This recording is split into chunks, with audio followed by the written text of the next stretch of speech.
Right, so here we are. I've messed about with it a little bit since last night. Just a bit. I did a few things. I've attempted to start adding some trees. Don't want to go overboard with trees though, because it's not a forest. So Everbloom Forest, for example, has some big trees and quite a lot of them.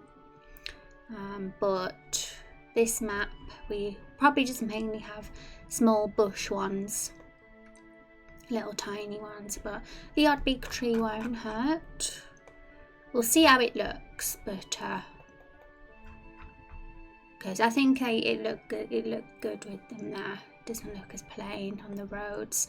Still need to work on our road though. That's going to be the last thing, because it's we'll need to take a screenshot of the whole map, the tile set, once we've done it, and then take it into Photoshop and just manipulate it, add more detail like wheel marks and all the stuff that I was aiming to add.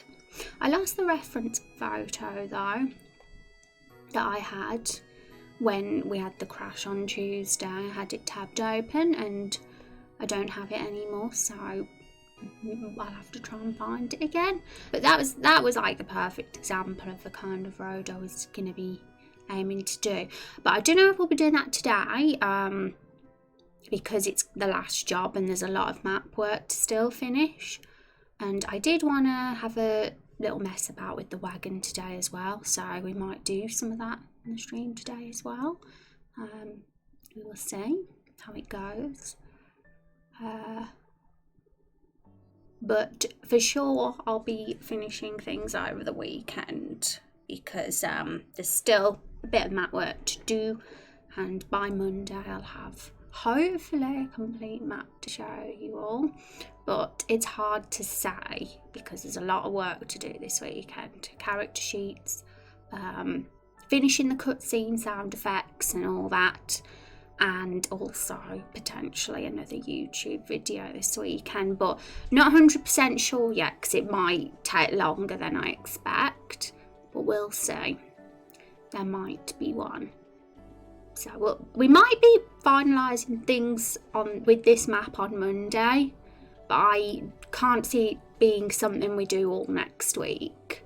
Probably just Monday or the start of the week, if anything, and then the rest of the week we'll probably just make sure the cutscene's perfect and make sure it ends well and we're happy with all the dialogue and how the cutscene looks and all the animations, and we'll just be like finalising the cutscene and going back to the Everbloom Forest and tidying up things there maybe, because there's a bit of tidying up to do there, but the next exciting thing to do will be moving on to the first boss cutscene. We've already started that first boss. We like really planned a lot of the battle and made a start on it, but we gotta actually do it, the cutscene. Hi Dark and Guz as well, how you doing? It's looking very good, so much progress, thank you Guz, I appreciate that. It's coming along. If we look at how it was at the beginning, it's slowly coming to life and looking prettier day by day. And look at the mess of our original map. It was just very, very bland. That was what it was on Monday, and this is what it is now. And honestly, when we turn it into a parallax map, it's going to be even better, because I want to add so much more detail. Little footprints here, maybe even some mud on the grass. I was thinking of making a gap here for people to walk through. Maybe the road. Especially, I want to add more detail here with the pigs as well, and somebody gave some suggestions in chat for things that could go there, just mud and mud lines maybe and things like that as well. But today we're gonna just make sure we get it to an even better state. We're gonna add more trees along this path, trying our best not to go too overboard with trees, because it's not a forest, it's a field. A flat land field, farmland. And do you guys know anything about how I mean, are trees like used in farms? I've been looking at some pictures, and some farms are very foresty, but there's others that are more, you know, flat with not much trees. I guess it depends. Everywhere's different. Hi Pylang, welcome to the stream. Thank you. How are you doing? Thanks for stopping by and joining us. And I'm doing good, Dark Knight. I've had a bit of a cold, but I don't think it's anything that's a bad cold. Just a little bit of snivels, nothing out of the ordinary from usual. Have trees? Oh right, okay. So I'm a farm noob, even though I'm dressed like a farmer. I'm a farm noob. Asks Google.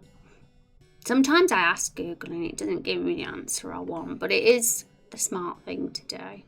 But who knows, maybe you guys know about farms and then I don't need to ask Google. Okay, so I even put 2 scarecrows here. Somebody had an idea yesterday. We were even talking about potential side quest stories that could happen in this area when our players arrive here in the future. Because currently it's just a scene for a flashback scene.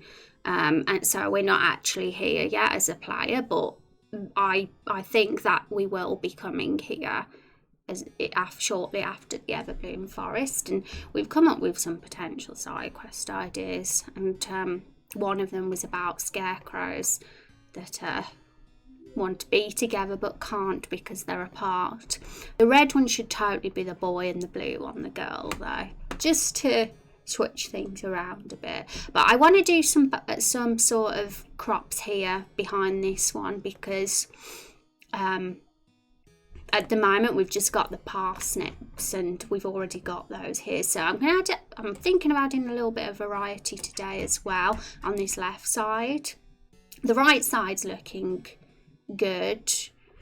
Pigs are looking good, just want more detail with them in the mud maybe, but we will probably add some different variations of crops on the left side, and we'll put some more trees down this path. And I'm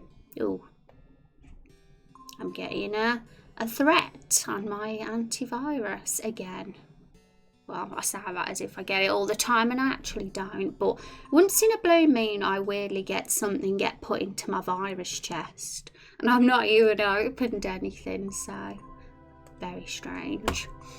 My goodness, guys, hi, all of the cool peeps coming in. Hi, Zexy. I'm just going to slip in here real quick, and yell really loud that you're hecking awesome, fan. Thank you, Zexy. We are awesome, aren't we, guys? How have you been, Zexy? How is your writing and things going? And Rex as well, how are you? I really love this, fan. Thank you. Oh, my goodness, this virus thing keeps coming up and it's not letting me do anything else. You can't see the pop-up because it's not on the window capture, but it's constantly coming up. My goodness, maybe that's why my computer crashed. Now I've got a good antivirus, so it stops any dodgy stuff. Yay. Thank you for the compliment on the farm, Rex. It's slowly coming together. I'd say we're about 70% there, maybe 60-70%, because I'm a fuss pot. I just want to add way more detail, but I'm also very fussy with how I place the trees, but I'll probably do the rest of the area down the road the same as how we've started it up here. I don't want it to look too much like a forest. I want to try and avoid that because it's not the Everbloom Forest point 2. It's a completely new kind of area that I would like to have a completely different look. Hi Met, how are you doing? And what antivirus do I use? It's Avast, I think. So it does its job. For a second I was like, is it Stardew? Then I realised that Rose is just really good at map making. Oh, thank you. That is very, very kind to say. My goodness. I'll try my best. Okay, so right guys. We're just going to try and put it together. I do want to have a little play around with the wagon too, but we might not have time. And if not, I'm going to make that look pretty over the weekend. But there's not much to do with the wagon. It's really getting some good like floor, better wood, because that's just the first one I found. And we got to do the material bit as well. Got to redo that, and maybe just add a couple of extra things, but other than that it probably won't be too time consuming because it's just a tiny area. So folks, in case some of you don't know what this area is, this is the place where Carol's flashback takes place. This little white tile set here is a cart where her and her barrel companions are hanging out. They're being transported, and we first see this farm. It's the first scene we see before we go into the wagon, cart, or whatever it is. I think they're the same, carts and wagons. I think it's technically a wagon.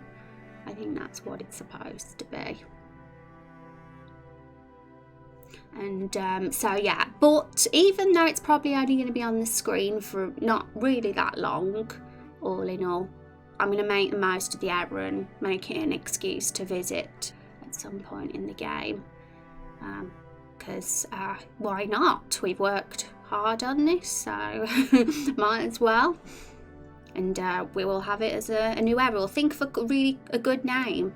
The Everbloom Forest was a pretty name, I thought, so hopefully we'll think of a good name for this area too. Maybe if we get some suggestions at some point, I'll gather a bunch of suggestions and we'll do a poll or something, and then we'll find out what we're going to call the farm. We always give our areas kind of area names as well, because we've got the Everbloom Forest Blessed Cascade, Everbloom Forest Winding Way, Everbloom Forest Silent Haven. They've all got like a name for each area as well.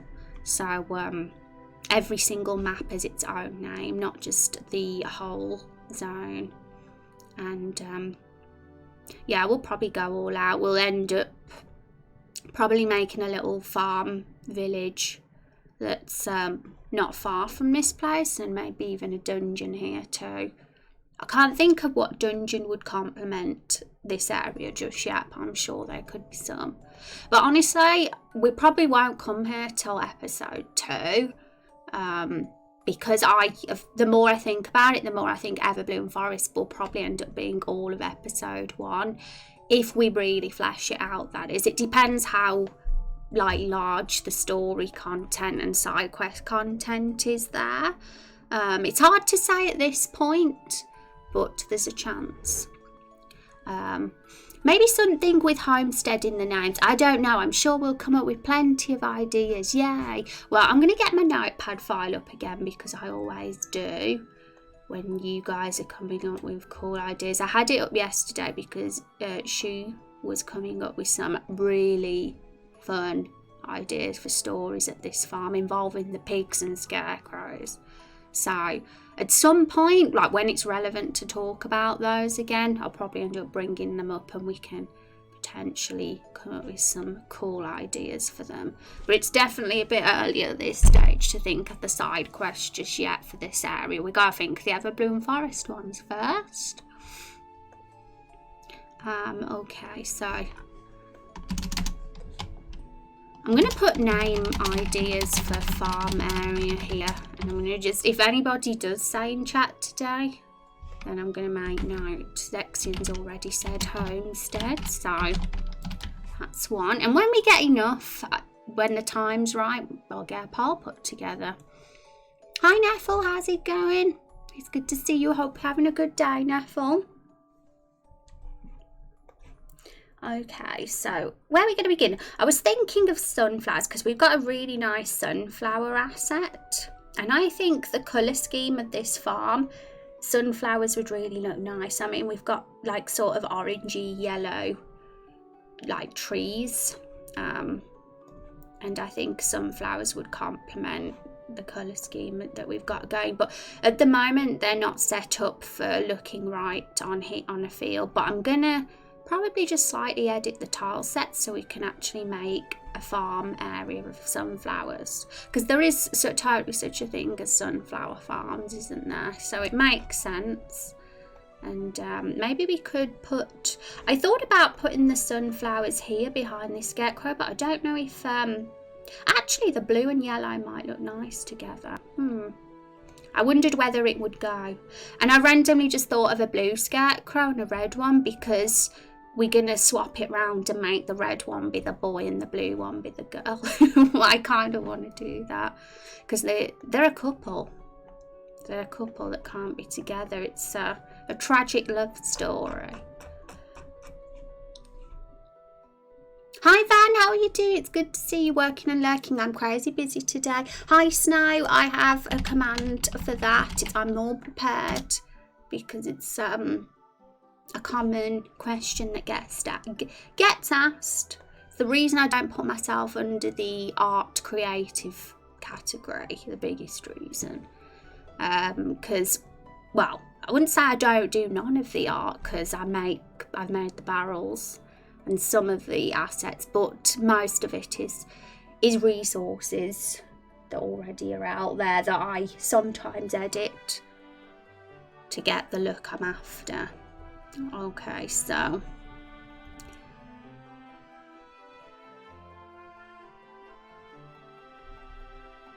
but honestly guys, level design and mapping can be just as challenging. It's a skill set that's pretty underrated. So it's not just about making the artwork or the assets. The level design and mapping is pretty, it's something to be proud of as well, I think. So I want to give myself credit for mapping. That's right. I feel like I need to sneeze again. I haven't got the virus though. I'm too much of a hermit to get it. Never go outside. Right, so should we start by making a sunflower area then? I think so. But it's coming together. There's less and less to think about doing now, which means as soon as we get to the point where I'm happy with how it looks, that will be when we can start a parallax map of it, and we can add all the stuff that we can't do with tiles. So that will be fun. Gives you a pat on back for good map. Yay! Party for human avoiding. Yay! Thank you, Dark. Appreciate the compliments. Yeah, I honestly, my life doesn't have to change at all, because I'm pretty much isolated anyway, because I'm always at home on my computer. So yeah. Okay, so let's just get Photoshop up. But yeah, it's getting good. It looked very basic at the start of the week, and it's coming together. I kind of wanted to do cornfields as well, but I'm not gonna lie, they're very hard to get right. I might have a mess about with them over the weekend. I did change the colour scheme of the fences, by the way. There were a lot more of a that's what the colour they were yesterday, more of a dull brown. I've given them a more brighter brown look, because I think that looks really nice with the yellows and the kind of greeny yellow grass we've got here. I think it complements it nicely.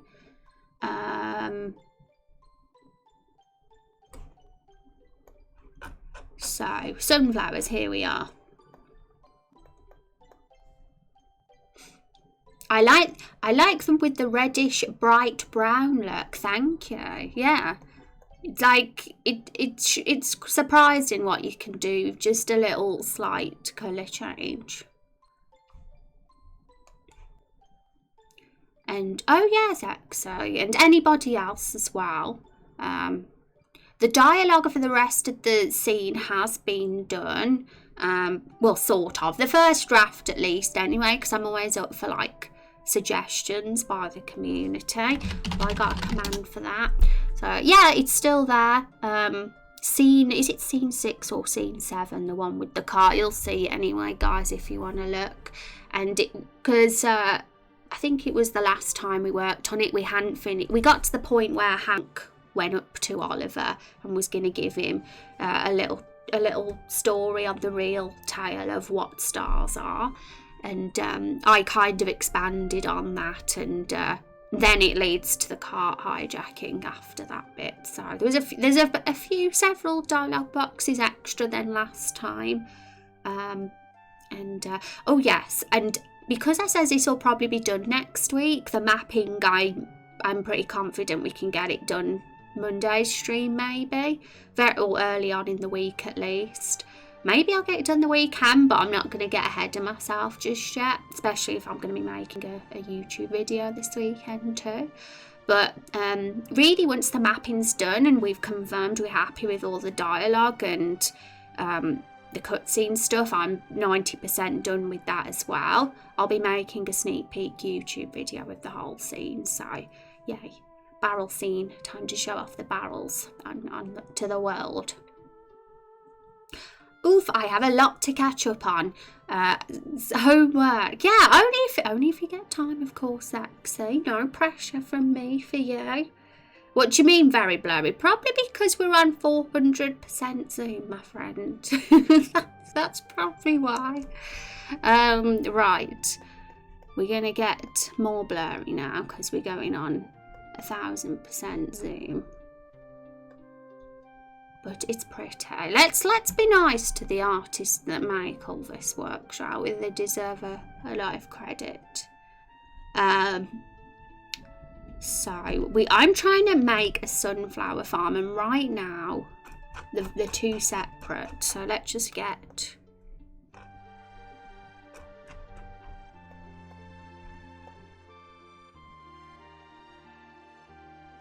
Yeah, we want them a bit more together.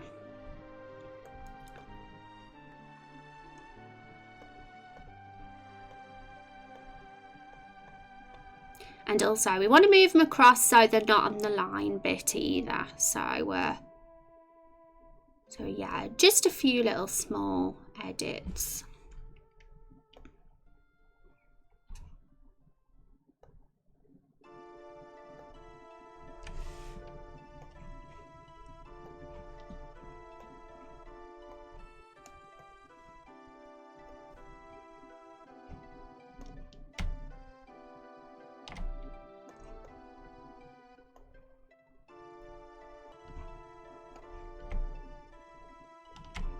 I think shifting it there will make it position better.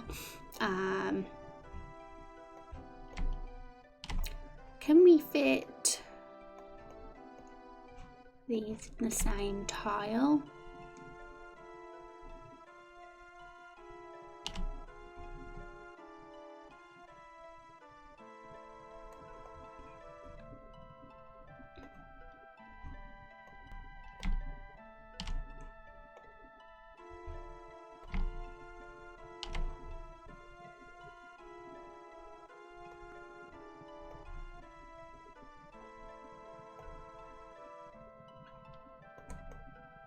So I've just made them a little bit more together now, so I'm thinking that could work. Obviously we got some little ones there and big ones there. We might want to mix them up a bit, but we'll see how it looks first.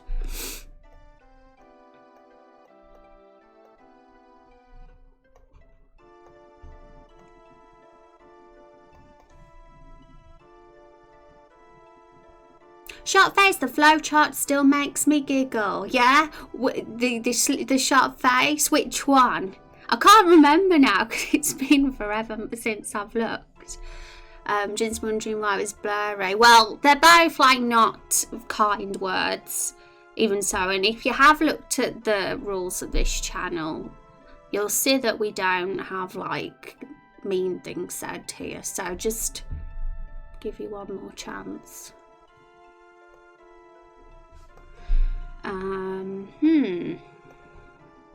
So we're gonna have to close this down and open it again, because always have to do that when we update an image.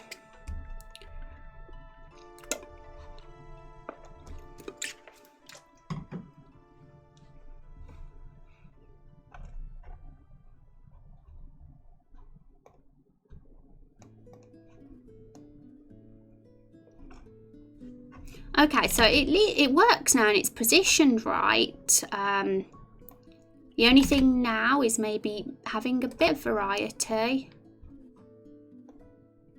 in how the sunflowers are.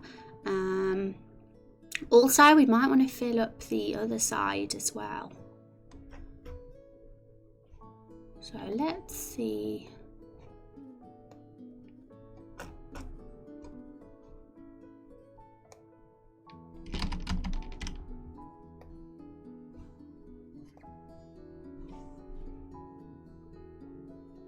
It just says Rose shocked face, and that makes me think about a Chibi Rose doing a shocked Pikachu meme. Yeah. Did you ever see the shocked Rose face? Where is Rose?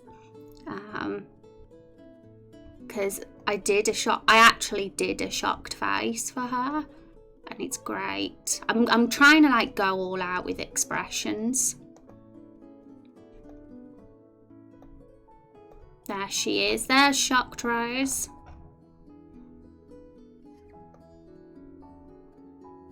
Fiona Buckington's shocked face is the best one though, when she gets pushed in the lake.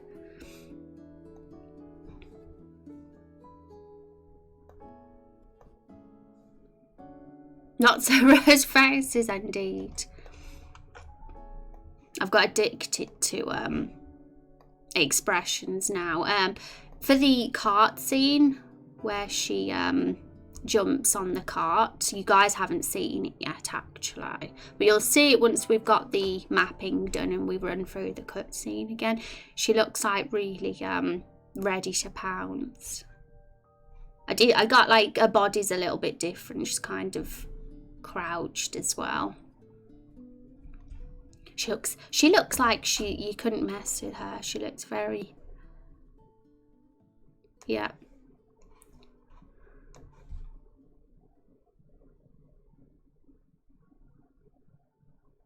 I think I missed it, but I'm going to be watching through the VODs I missed over the weekend. Oh, that's awesome, Zexy. Okay, let's get these sunflowers done.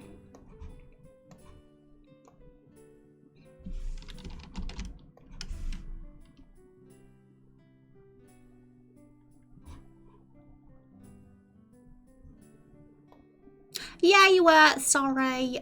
You're annoying, so you're going. Bye. I don't have to have people here. Do you know what I mean? I just want to have people that are cool here. And you're not. Oh, it's just an ad. Thanks, Twitch. Thanks. Oh, yeah. The ads are there all the time, aren't they now? I liked it when our Twitch primes let us skip all the ads. Those were the good old days. How are you doing, Brad? I hope you're having a good day.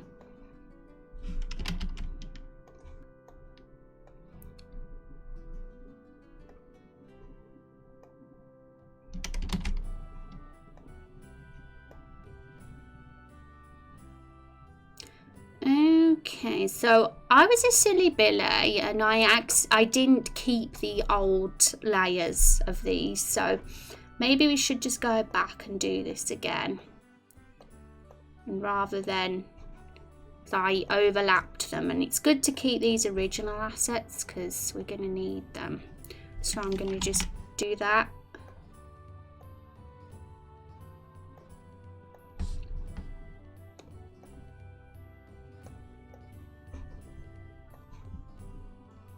And hide that layer, so when we need them, they're there.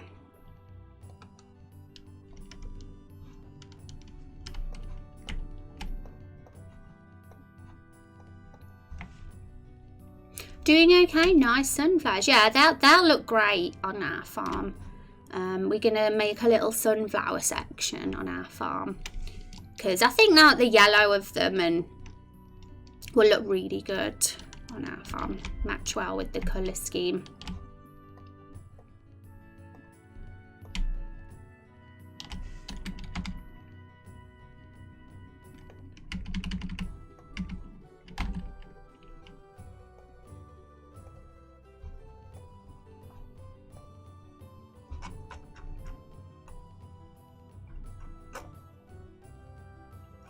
I swear there was a another one. Where's the other sunflower gone?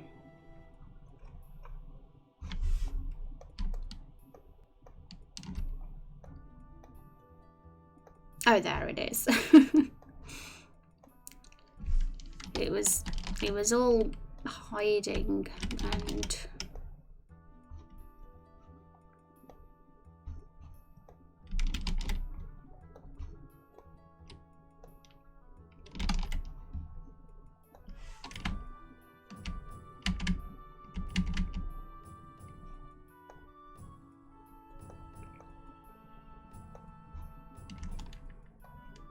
I'm gonna actually move this layer because I'm getting confused when they're on top of each other. So I'm going to move them out the way.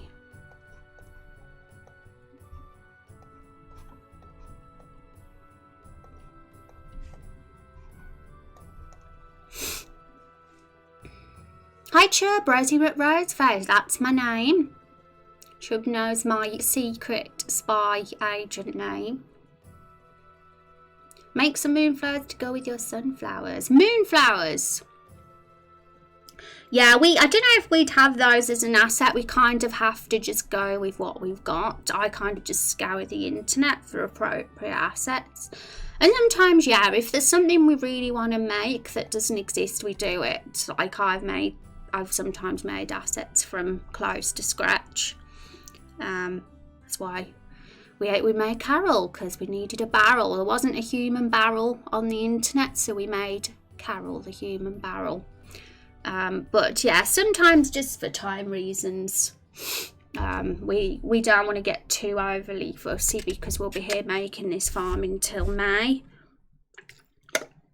And yeah, we want to go at a reasonable speed. I like to spend time on the mapping, but not get too carried away that I'm spending weeks on one thing, because this is kind of going to be a long, very epic RPG big world, and we'll be here for 50 years making it if we are too slow. Did you know moonflowers only bloom at night? Oh right, yeah, that's interesting. And it's night actually when we first see this scene. Do you like vampires? Because I like almost anything with vampires in it. It's weird because I hate vampire stuff. Like that Twilight film, that was the worst film of all time. You know, but I just feel like I'm obviously a vampire. Look at me. If you were going to compare me to any creature out there, any fantasy being, it would be a vampire. Like, look at my face. I'm totally one. But, you know, I'm a vampire in this game. My character's a vampire, but we're going to make her a cool vampire, aren't we? I'm going to do a big sneeze in a minute. I've got a cold, everybody. I'm not going to cancel my stream just for a silly snivel. But there's some good vampire stuff out there. Like, it's just that, like the popular stuff in the media, unfortunately, ruin vampires. I need a good vampire book recommendation or something, folks. It's an actual good one. I'm thinking of making an RPG Maker short game as a CV, but I'm kind of bad at drawing resources other than the UI. Still can handle the events conditions a bit. Maybe I'll eventually try something minimalistic, but not MS Paint. Like, hi Hawk. Well, you should totally do it. And just like remember, and I tell myself this all the time, you can't, one human, you know, cannot do everything. It's totally fine to not be as good as drawing or as good as code or as good as a particular side, because that's why most games have a really long credits of people that have done it, because you need lots of people, like, you know, people that have made one game all by themselves. Wow.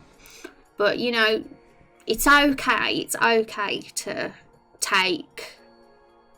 get help from others elsewhere and have other resources and credit other people in your game.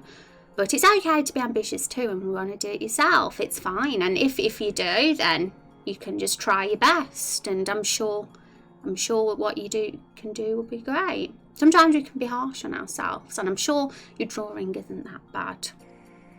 Yeah, I know your name. It's the same as my nan. Your real name is anyway. Really? My real name couldn't be the same as anybody's. I'm one of a kind. UI artists are really important. You should polish your skills as a UI artist, because UI and UX design can make or break a game. Yeah, UI is an interesting one because RPG Maker, it's already there. The engine has the menus and everything already done for you, but sometimes people want to do something that's not the default, and I want to change the menu up a bit. I want to make the menu look prettier. I made the battle system. I'm using Mod Hunter's plugin for the battle system, and I wasn't even happy with some of that, so I actually coded part of that UI myself, and it took me like a whole weekend to do, but I did it in the end. But it's definitely something I've not really looked at, especially the menu. I've neglected that, but at some point I want to get the menu done, especially the main page of the menu is the one that I'd like to redo. I studied graphic design at university, so I'd like to say I've got some kind of understanding how I have an eye for layout, I would hope to say, because I did get a degree in design. I think I got one of the changes. Hank and Elvira talking about the stars staying in the sky is really sweet and gives some good foreshadowing about the corruption. Yeah, that was you, Zexy, in the Raindrop Chronicles ideas discussion. You mentioned that, and I wanted to expand on that in their dialogue. I think it's pretty interesting, and I love it if the stuff that's happening in that conversation actually foreshadows something. It's cool lore, and I think making that lore a part of the game and potentially foreshadowing something would be really good. Even the bit with Axel, when he talks about the story with the son, you know, the really dark tale that Meryl told Oliver, which, in case you guys want to know what I'm on about right now, it's just the cutscene dialogue, which some of you might have not seen if you've only been here in this week's streams. But if you click on that link, you'll get to have a peek. But that particular tale, it could like foreshadow that Axel has a really bad relationship with his own father or something. Even though, you know, these barrels were brought to life from a spell, they're not biological, so their parents aren't really their parents. But it's interesting because, like, do they know that, or do they genuinely think they are normal living creatures? They might not even realise they were brought to life from a spell right now, so which could make that realisation, if they ever do find that out, presumably they will, it could be very difficult for some of the characters to deal with, because it's you know, it's quite an interesting theme, like realising about your own mortality and existence. Anne Rice's vampire novels were good. Oh, thank you for the recommendation.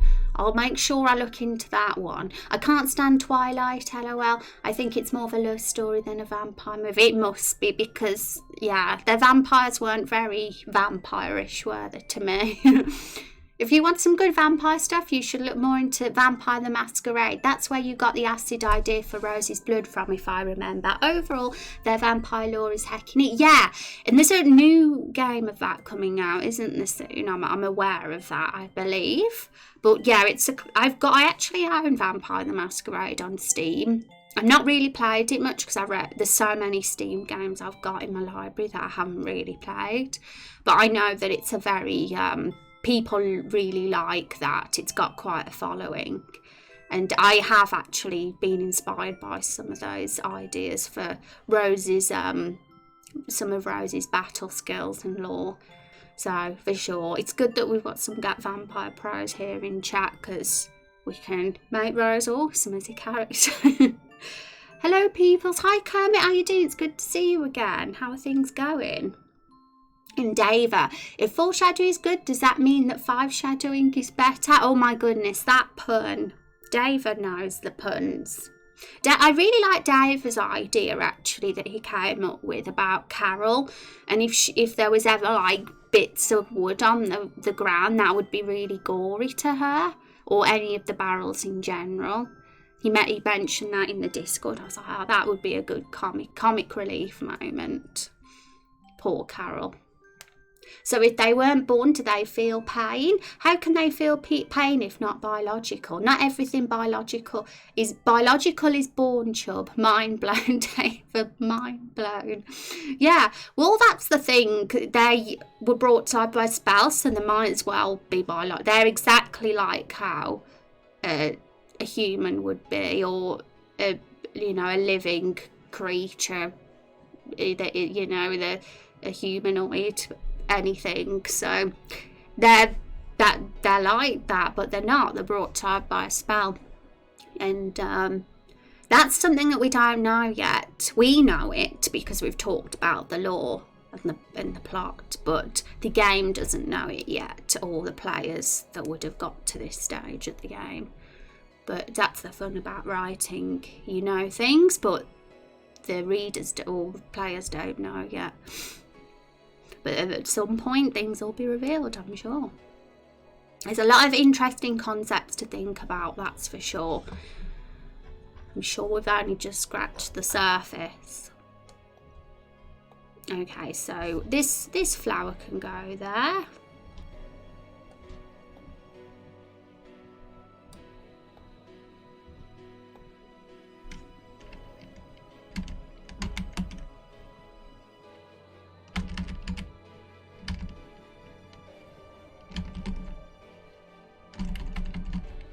I think that one might be a little bit far away, so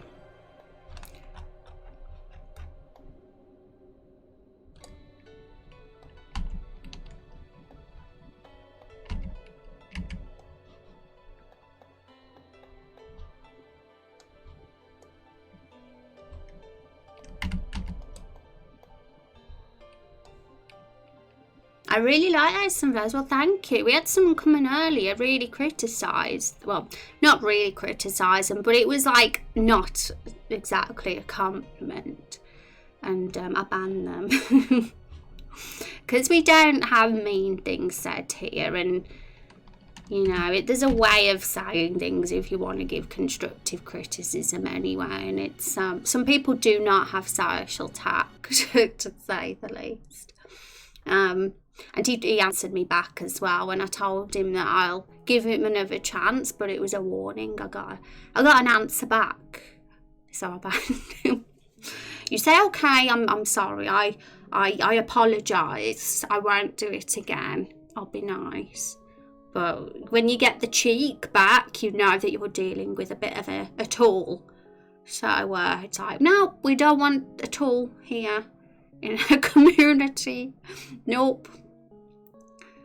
Do they know they are barrels? Do they think they just look like barrels? Do they get offended if someone calls them a barrel? See, this is all very good questions, Chub. And I like you guys asking that. And I like chat to have ideas as well for those answers. But I'm going to copy and paste these that Chub is asking, because it's good. Even if nobody has any answers, I would like to mull over them myself, maybe off stream, and potentially bring them up in the future. And that goes for anyone if there's any questions or ways to expand the lore. We know that Woody, the only thing we know so far is that Woody gets offended about being called a box. He's called Woody because he thinks he's made out of wood, or wants to believe he's made out of wood, when really he's made out of cardboard. So he is one that doesn't like it, but that might just be his personality. He's a little bit delusional and cocky, but it all depends, it's however direction we want to go. Don't worry, Rose, you are amazing. Thank you, Neffel. I think we have a website that can answer many of those questions. Yeah, and there's going to be more questions that have to get put on the website, to be fair. And it's definitely good enough right now to show off, but there's so much more I'd like to get put on, especially a lore section, because the world section at the moment's pretty brief. And it doesn't really go into any depth at all. It only shows a few screenshots. But I would really like to fill that up with loads of interesting stuff. And definitely an FAQ page too. But the FAQ page will probably be more focused on stream-related questions and things, rather than game-related questions.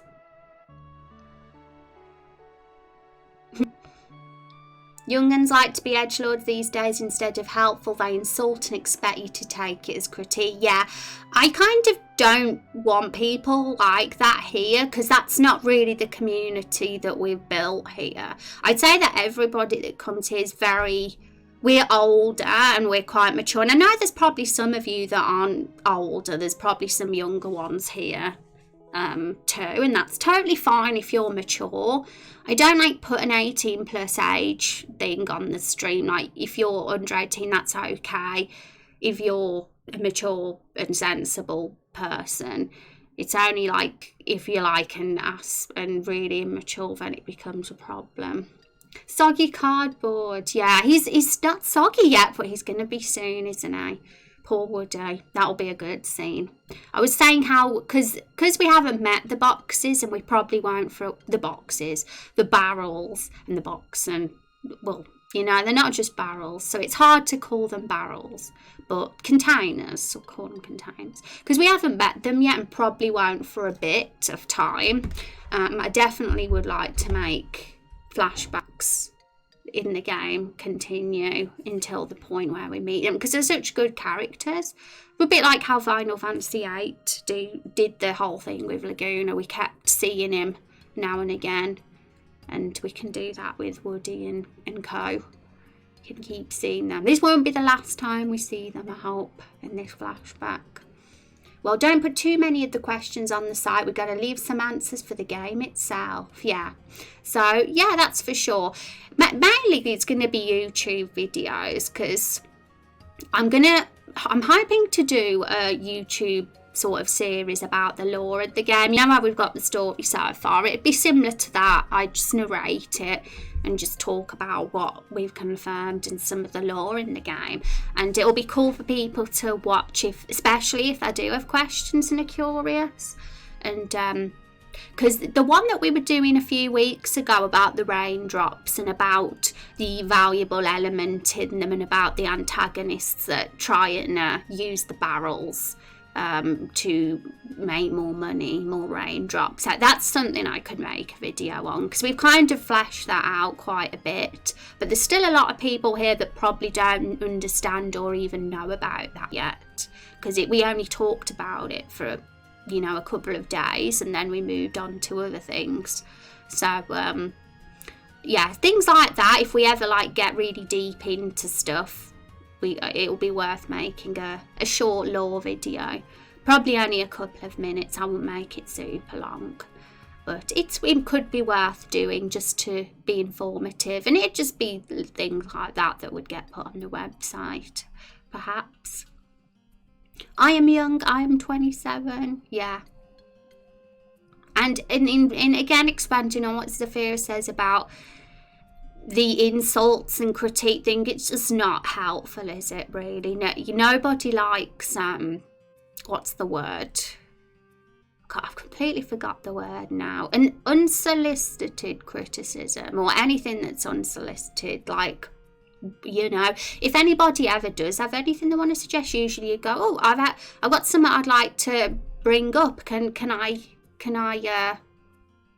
expand on that? Like, you know, there's a way of going about things, and I'm never like, no, you can't say anything, you can't say it. Totally, if it's done in the right way, I welcome it. But a lot of people don't have the social tact these days, especially, like I say, these young people. I'm youngest, I'm ageist. I'm not. Some people are mature for their age, I'm sure. The raindrops are something you could make an entire series about, which would teach actual real-world economic concepts to people, to be fair. Oh, an entire series just on the raindrops. I mean, I'm intrigued because I could think of one video I could do on it, literally all that discussion we had, and we made the timeline, didn't we, in the flow.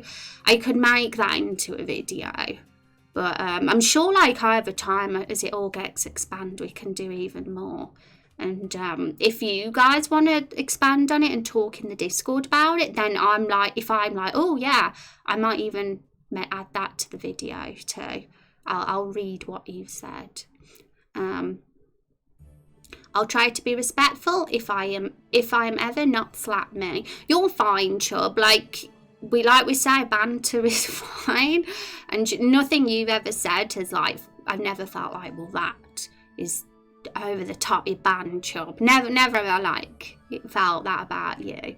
I think by now you guys, you know what I wouldn't like, but it goes for most streamers. It's common sense, isn't it? Really, what people shouldn't say, because it just comes across as a massive tool. Can I make a video and character Chub's bootleg raindrop recipe, how to get rich in 4 days? My goodness.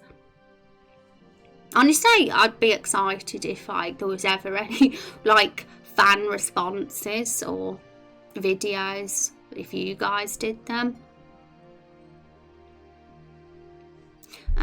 Right. I'm waiting for the first fan art of Carol the Barrel. That's what I'm waiting for.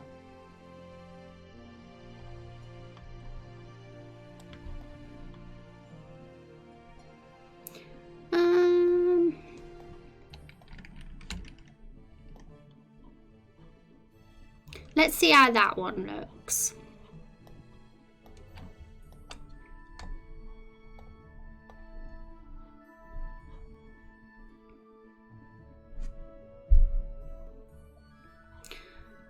Right, I'm in the wrong folder. I'm in the characters folder. I wondered why I was there, and it was because I opened Rose's character sheet to show you guys her expressions.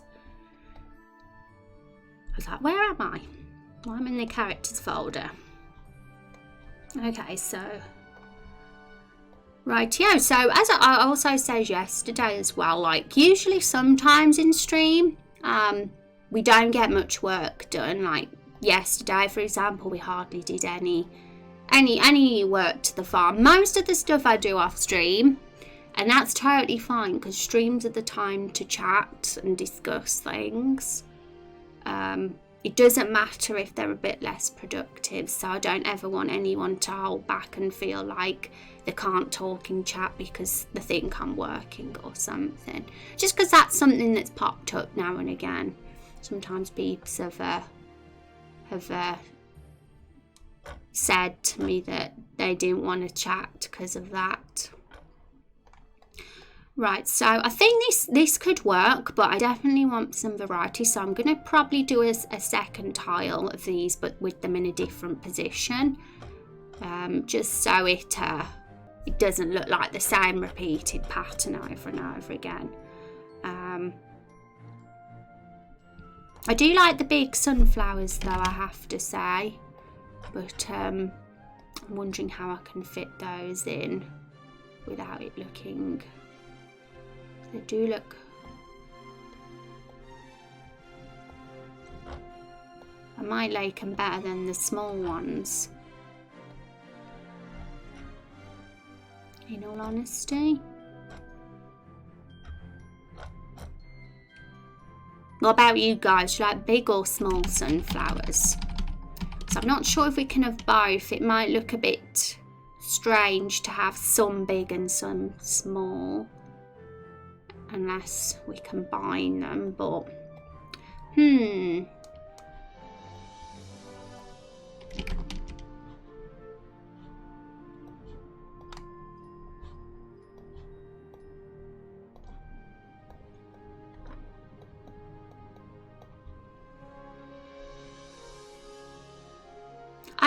I like the bigger ones with space in between. Oh, how much space? That's interesting, because I think originally like they had huge amounts of space between them and it felt like too much. But I might have put them a bit close together. We could, because I was trying to get them all on 2 tiles, but we could always split it to 3 tiles. That could work. Also, I'm going to merge these layers now because it gets confusing sometimes when they're on separate layers.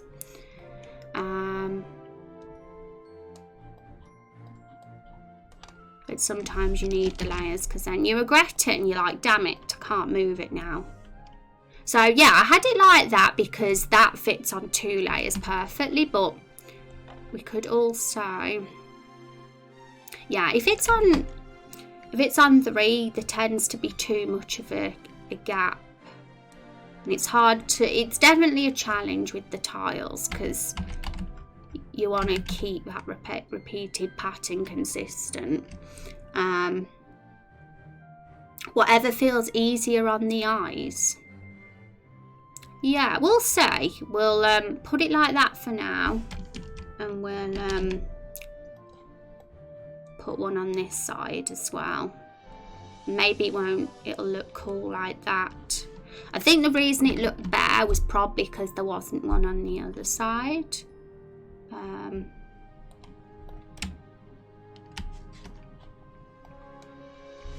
I got rid of that shadow then, but really we should just bring it in so that doesn't get chopped off.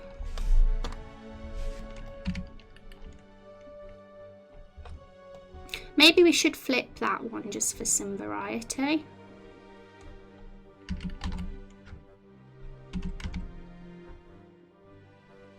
We'll see how that looks when we put it there.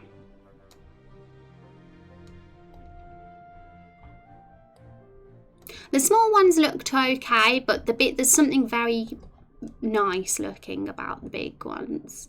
They just look better.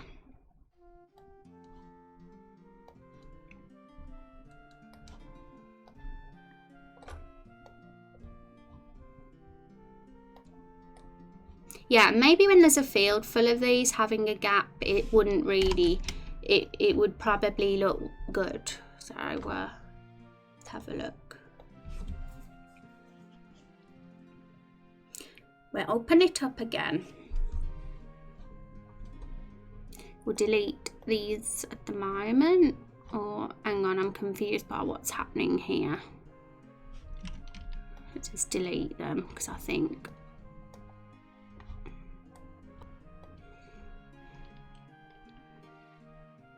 I do think that one there needs to be moved across slightly.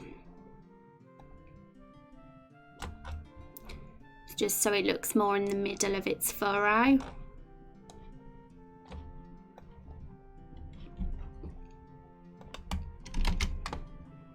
Let's get rid of the parsnips just to see what happens if we fill it with sunflowers.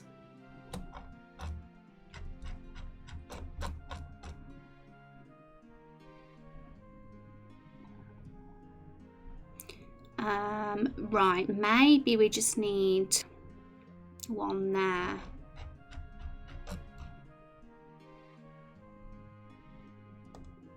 Because the pattern isn't exactly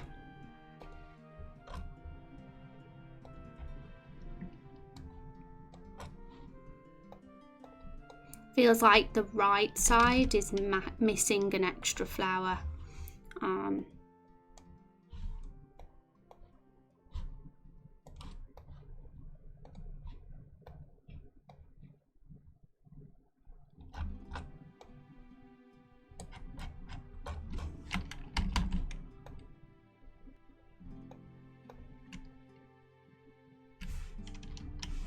So that's underneath and it shouldn't be, so let's just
I don't want to flatten it just yet because I'm still unsure. But this one could work better.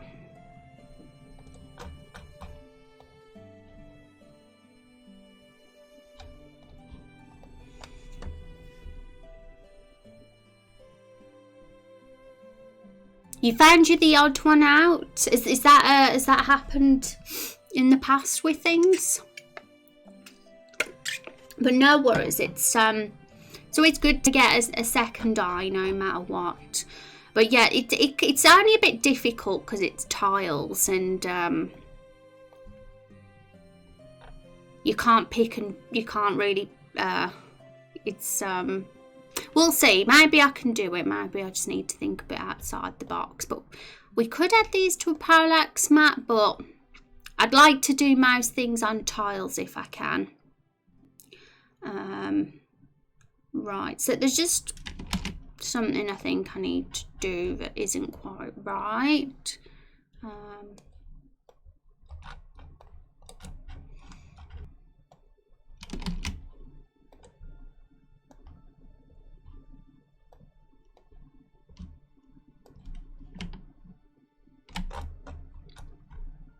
Maybe we could do that. Because I feel like it's slightly too much of a gap, but maybe that. Because then if we use the 4 tiles, they'll probably be equal. But it's thinking the other side though. But we might not need one the other side. I'm going to see how it looks if we just have it like that. Because I'm not sure if I was fond of the S shape that was happening with having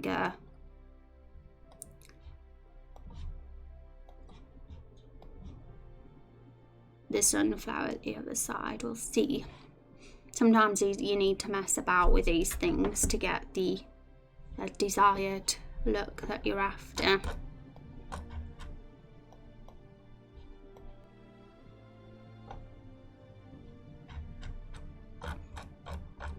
So, well, we've got the sunflowers there. I guess the question is, will it look better if there's a sunflower in the middle of these? Or would it look better if it's spaced out? Because we got the space vertically.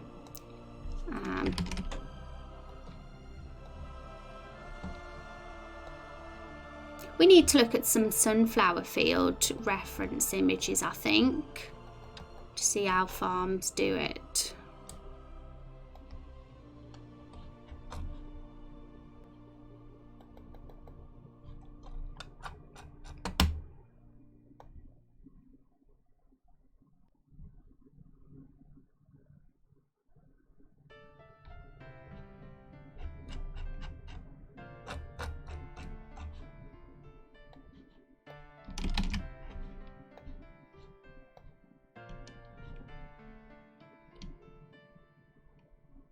I might like the little ones if there was a little bit more variation in the positioning. References are a good idea. Right, sunflower farm. Google time.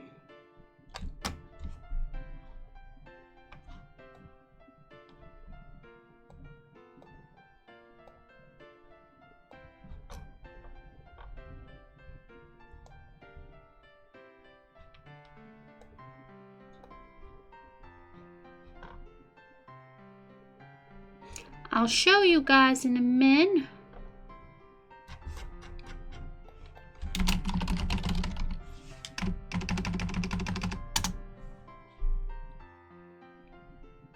Oh yeah, guys, the bot just says that there is a sneak peek of a custom hero creator. So if you guys didn't know about that, have a look if you haven't seen it yet. It's the first chance you get to see the custom hero creator in full. We did have a tutorial at once upon a time, but now that's an actual full preview without me commentating in the background. So you get to see what the options are. Well, it says them as being close together, so maybe you don't need that space.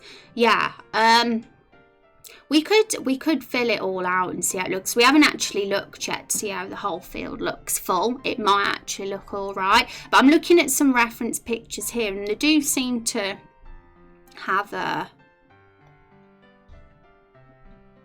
They seem to be quite close in a lot of the photos, rather than separated like how the tomato plants are. So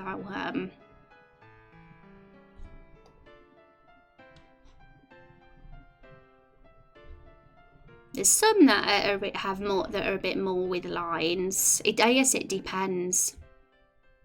You got some that are like super close, like these, but then you get some that like are more vertical with some gaps.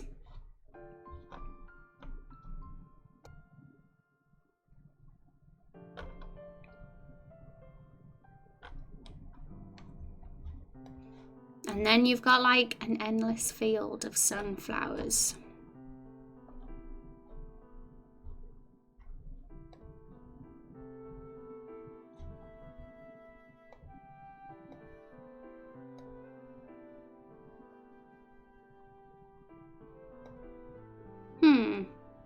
So yeah, you see, it seems to be a thing on the farms in particular, where you've got the gaps between every row. So maybe having a gap, we'll see. But maybe they do need to be closer together. Maybe having the gap between is a good idea, but having an extra flower in each of those spaces, we'll see. We'll put one more in.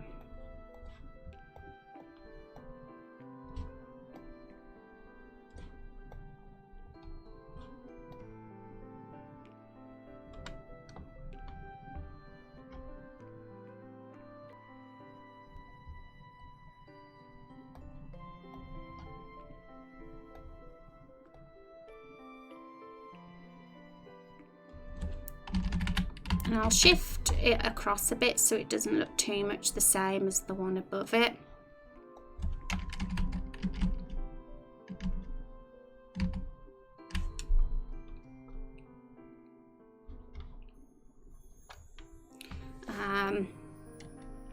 Actually, we don't need to spread this to 3 tiles.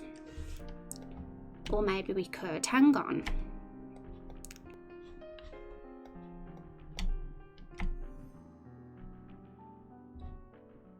Yeah, we could do that.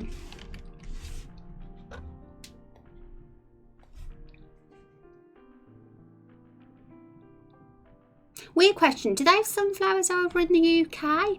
I'm actually not even sure. I think I've seen some. We used to have a sunflower in our back garden when I was little. I don't know if we've got actual farms. I'm pretty sure we do Zexion the first. Oh, Arctic Nose. Yay.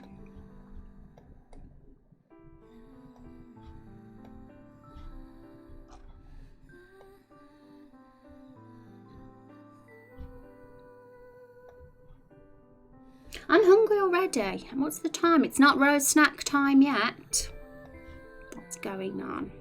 Okay, so let's turn it off and put it back on.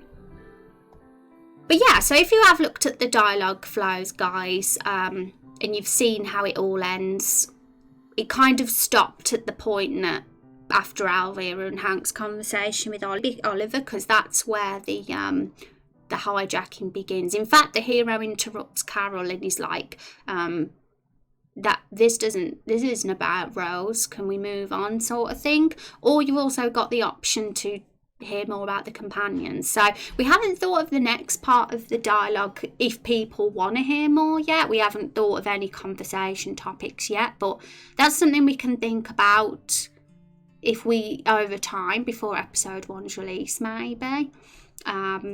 If we do decide to add another conversation, I wouldn't mind. I think the conversations are fun to do. But when the hijacking does happen, we worked on that the week before last, and the VODs will show off some of what we've done. But for those of you that haven't seen, I'll be giving you a preview of that next week anyway, once we've finished the mapping. And it's basically done.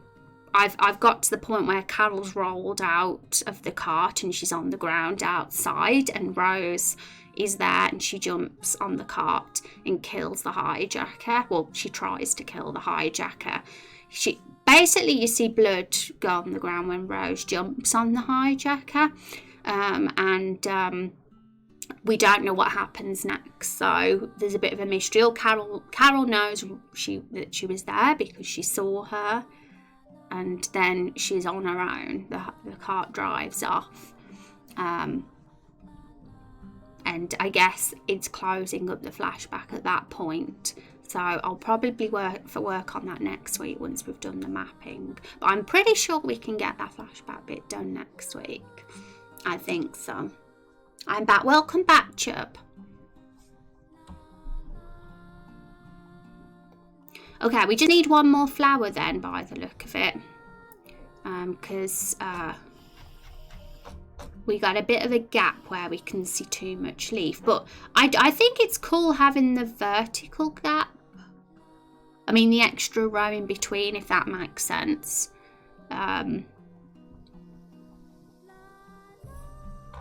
If we like the look of space. I mean, a lot of the farms on the reference pictures seem to have space. Although there were some that did have just fields of sunflowers. But considering this is a farm, it might make more sense to have the gaps. But we need one extra flower there, I think. So,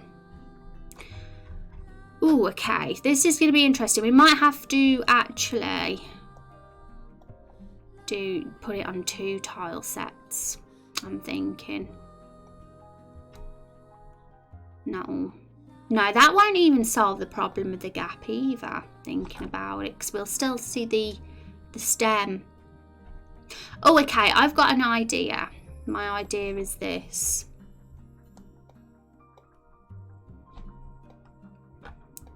Doing this. And then chopping off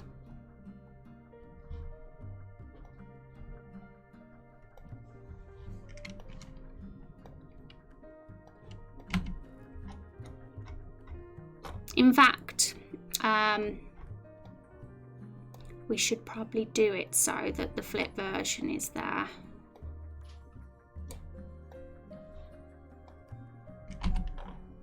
Probably just look better. Yeah, and then chop it off and put that chopped off bit at the top behind the other plant. Ooh, there's still a bit of stem there that we didn't get.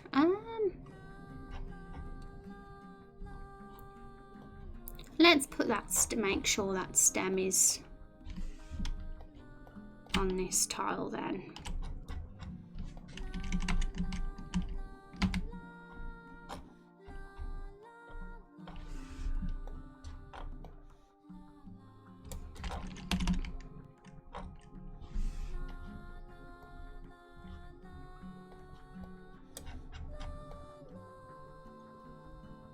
But it has to go behind.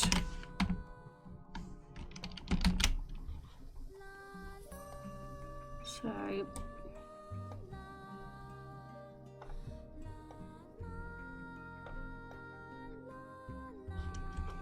and I think that will make it repeat, because otherwise it'd look like the stem had been chopped off of this one. So we'll see how that looks. We'll put it in now.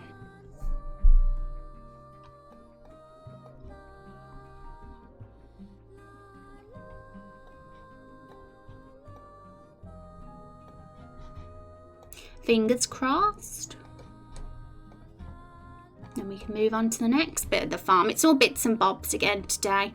Step by step we'll make the farm look better with every different thing we add.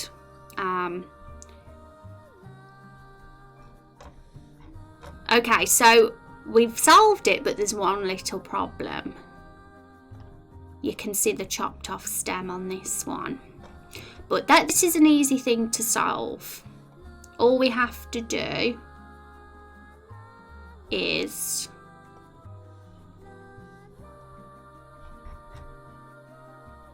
okay, is this the one?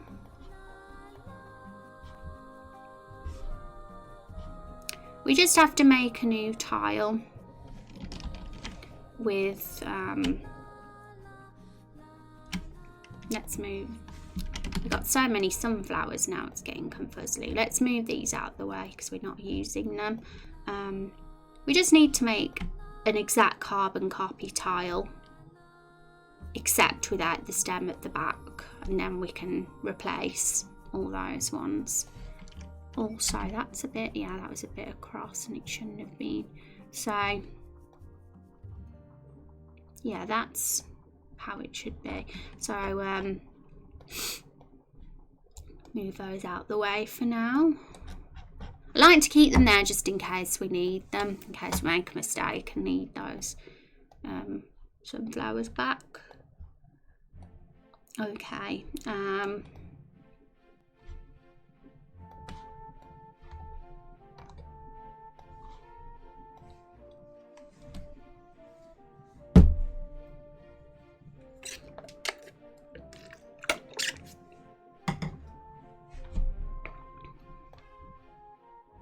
So what we got to do then, this is the little, can't zoom in anymore actually. We got to just, we'll delete all the top.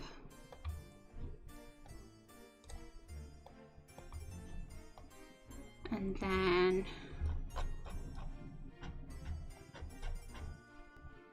we just replace them with that one.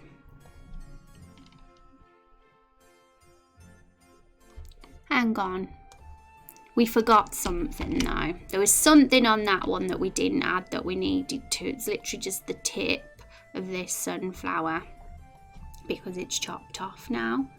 So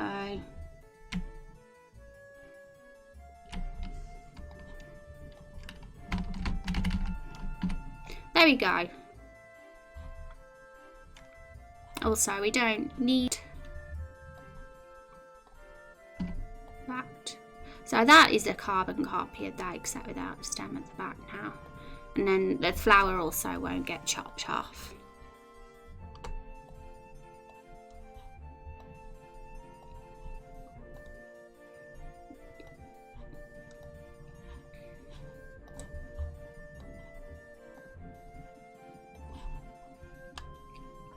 Okie doke.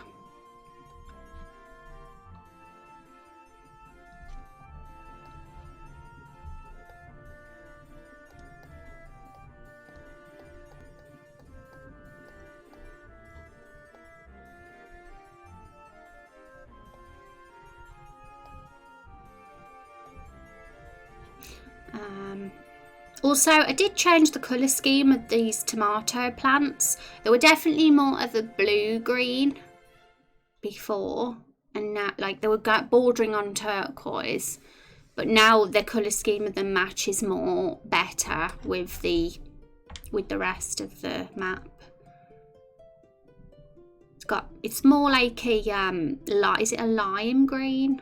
I don't know if it's quite lime green, but the grass is definitely virgin on that colour. And I kind of like that colour. It goes nicely with the yellows and the woods. And it's different to the Everbloom Forest colour scheme, which is mainly what I wanted, because the Everbloom Forest colour scheme is more of a normal green. And this is a slightly different colour palette here, so it just distinguishes the areas from each other better. Hi Oracle, how you doing? It's good to see you as well. How is your day treating you, Oracle? Okay. So one thing I'm wondering that's coming to my mind right now. Hang on. If that was a good idea. I want to test something very quickly.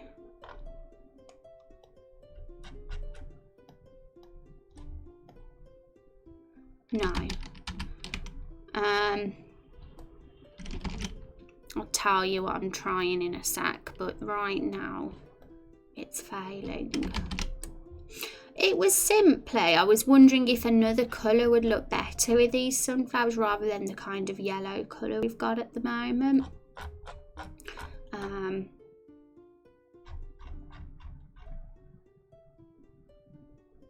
I was even considering having a darker colour, like having, the problem is it didn't look that pretty when we tried to make a dark version of these furrows earlier in the week. Ended up looking more like wood, but if it was mud instead, what would it look like? I mean, I do like having this colour because it breaks up the mud, you know, if everything was brown. But maybe the mud will look better against the yellow of the sunflower because the contrast, if you know what I mean. That's the only thing I'm wondering. Sweet, there's no harm in trying, I guess. Let's just have a test. Okay, so that's the difference, folks. You've got the sunflower. Obviously we need to get rid of that one and replace it with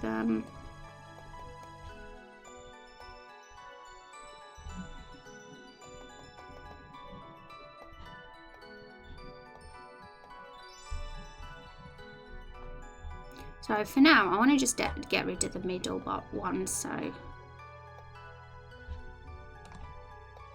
we can have a bit of a gap. I'm just wondering which one you think looks prettier.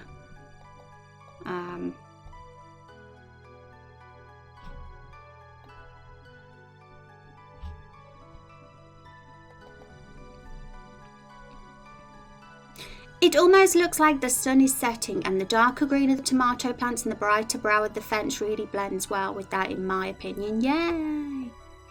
Yeah, it's super nice, the palette. I like it. Because it felt like it was definitely a mishmash of colours earlier this week. There was a mishmash, but it feels more consistent now. Wait, is this a farm where our emo tomato came from? It makes you wonder because this area is close to the Everbloom Forest. I'd say it's the next zone. It's where the cart that is here currently with the barrels inside it probably very likely travels to and from this area in the Everbloom Forest. And we know that the spell actually happened in the Everbloom Forest. So I guess it's just, I didn't actually consider that the spell could have come into this area too. I mean, that it could have come, but I guess it depends whether we want the spell to be unique to the Everbloom Forest and give this zone a completely different kind of feel. Because the Everbloom Forest, it definitely makes it feel very enchanted and magical. And whether we want to go that way with this place too, we might want to make it a bit different and make it more gritty. I don't know if grit is the right word because there'll probably be other areas that are that. But it might not be enchanted, it might be more mundane and boring. But we don't want it being boring because this place will be cool. I mean, we've got scarecrows, you know. Are they going to be sentient scarecrows? Because if they are, then that means the spells come here too. That is just a fact. And if the pigs are sentient as well, I mean, somebody, Shu, did come up with some really cool ideas yesterday involving pigs and scarecrows, but it does involve them being sentient, which means that, you know, the spell would have to be here too. I'm alright. All these fields on your plaid shirt remind me of home. Yeah, I wore this shirt on purpose today because of this. It was all a plot. I like the one on the right with the full dirt background. Yeah, so this is what I thought. That as soon as I put them on there, I thought, I wonder if it'd look nicer with a dirt background rather than a more yellowy background. And I think that the paler background looks cool with these ones. And maybe some other crops could go there maybe. But yeah, they definitely, the contrast suits them, you know, seeing the yellow against the brown rather than yellow against yellow. So that's why we've got these. The only thing I'm unsure of, if I have to say, is the fact that it's next to the pigs, because I think that the lighter colour breaks up the muddy pen. But I've got an idea, actually, because I was thinking of splitting this into 2 maps, I'll be honest, because of the cart scene. One cart scene takes place here, and there's a second cart scene when Carol's knocked out the cart, where we're also on this map. But really, it wouldn't make sense if that second scene was also here, because the cart should have gone past this area by now. So, which makes me think maybe I should split this scene into 2, and it wouldn't be hard to do. We'd just copy and paste the maps and just make one of them look a bit different, and maybe the second one could have the sunflowers, or the first one could have the sunflowers, and the other one could have the pigs, because I found an asset with more crops on it as well that look pretty cool.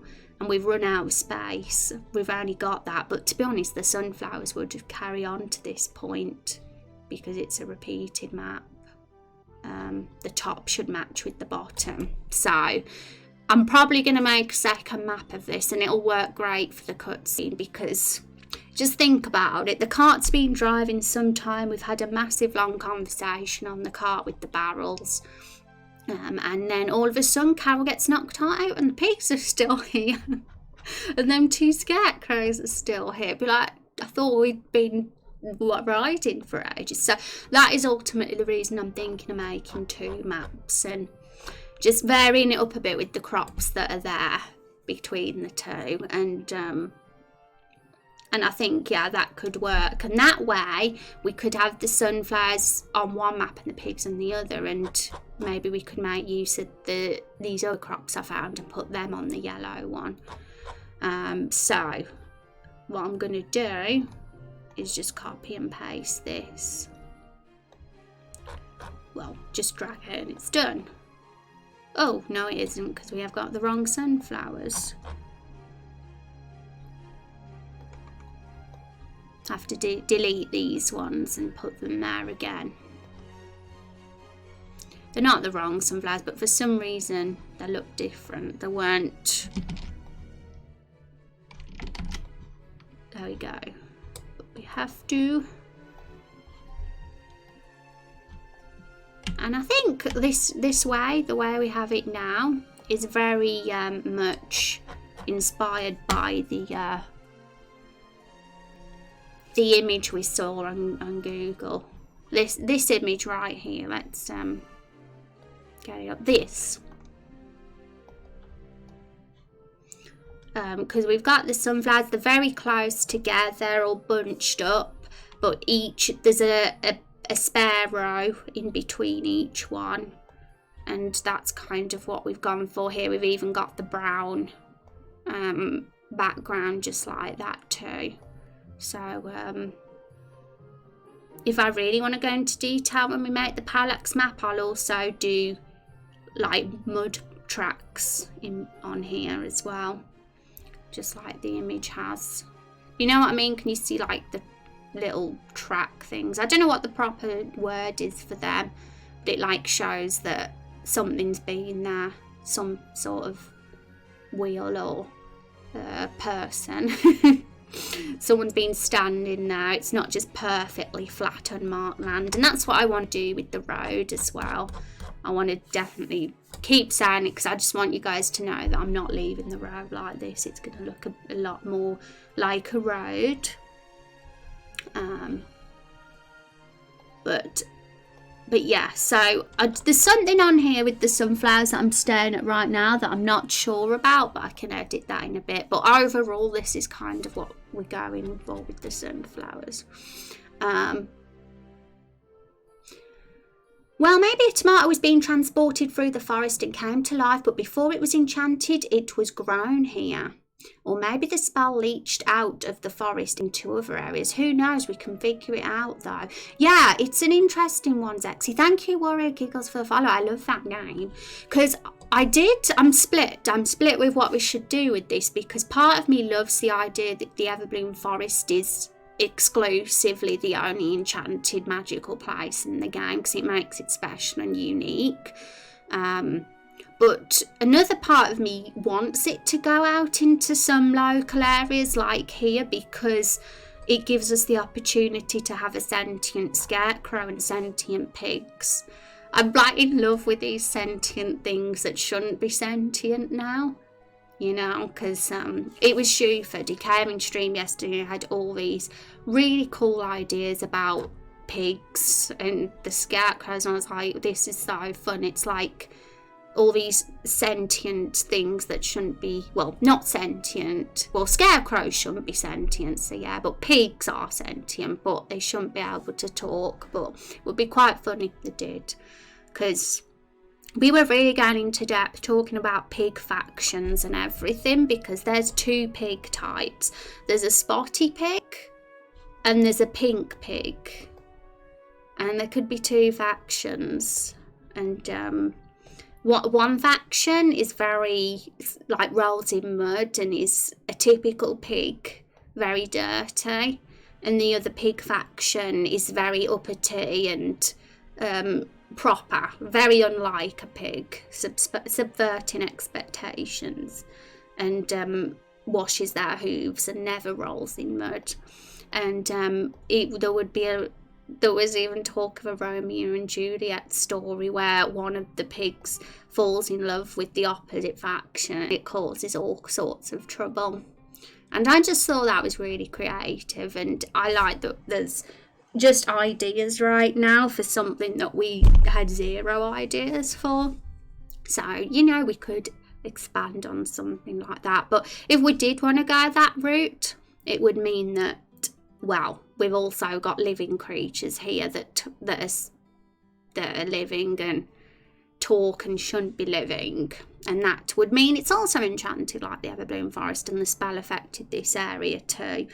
But you know, it could work because it's right next to the Everbloom Forest, and it could make sense just to say, well, it happened to go over to this area just a touch, just a small part of it or something, and maybe the north of this wasn't affected and there's nothing alive in another part of this. So we could at least make part of the lore for this place original and have a different sort of theme and not be enchanted. I guess it depends what we want to do. I've read the website. Is there a grand scheme to your story, a place where you plan to take the main characters? Not really, no, because if you've read the story section, it says it's all improvised as we go along, and we're kind of going to keep that because that way things aren't 100% set in stone, and it stops people from feeling not a part of the game if they're new to the community. People can easily get involved if they know that there's not an ultimate plan, because I think it could feel a little bit exclusive maybe if we've already thought of all these things, what the arcs are going to end up being. So it's nice to keep it open. I mean, we're always building a story like we've been discussing here, the lore and how it's all going to work. So in that way, lore is obviously going to exist, but we're going to still keep it open-ended, especially when it comes to character arcs and how characters are going to end up and what the ultimate goal is for them. That sort of thing is very much in the open and undecided, and we kind of just see as it goes. And I just see what people suggest in chat each day or each week. We take things stream by stream, and sometimes someone comes up with something really interesting, and I'm like, actually, that could potentially work for, I could say that could really work for Woody's story arc, I'm going to make a note of that, and then it just gives us an idea where to take the character. And I'm not saying that it'll be 100% improvised. I'm sure at some point there'll be a character that we know where we're going to take them, because chat would have come up with a really cool idea and we'll have got attached to it being that way. So sometimes that will happen, that certain things we're going to be like, yeah. But at the same time, I want to keep things open so that we'll always have polls and we'll always be able to vote on where things are going to go. We'll take them to victory. And have you started a world map? The world map, there's a world map on the website if you've seen it. It's right there on the main page when you scroll down under the world section. It's a work in progress though. It's I'm sure over time that world map could change dramatically. But I just wanted to get like a sort of visual down to show what the Everbloom Forest is, like where it could be located, and the fact it was part of Lakefall. Well, Lakefall's part of the Everbloom Forest, just to show people that we've got one area so far, and every other zone is that we make will gradually expand it. Like this particular zone, we already know it's next to the Everbloom Forest because Carol, it all just fits with the plot. Carol's travelling here with her companions, and Carol and her companions only really a part of this area. They haven't adventured to the other side of the world yet. It's very local, and it's a trade route with a wagon that just travels to and from here in the Everbloom Forest. So it's definitely very local. It probably borders the Everbloom Forest, and it'll probably very likely be the next area of the game. I'm sure there's going to be other areas that are near as well that we can go to later, and it'll be fun to think of what those places could be. I mean, there's many options. There's mountain areas, there's deserts, there's snow areas, but I could imagine that snow areas and desert areas would be a bit further out. But I definitely could imagine a more mountainous region perhaps being nearby. Who knows? Maybe the spell itself has run its course, but the raindrops that were used during the spell caused a water source in Everbloom Forest to become contaminated, and this water is being given to the pigs as drinking water, so it made them sentient too. Yeah, that's an interesting way to take it too, because yeah, it's good because that way it stops this area being enchanted, and it makes the Everbloom Forest unique and the only enchanted place, but it's still allowing us to potentially have characters here that are creative and fun.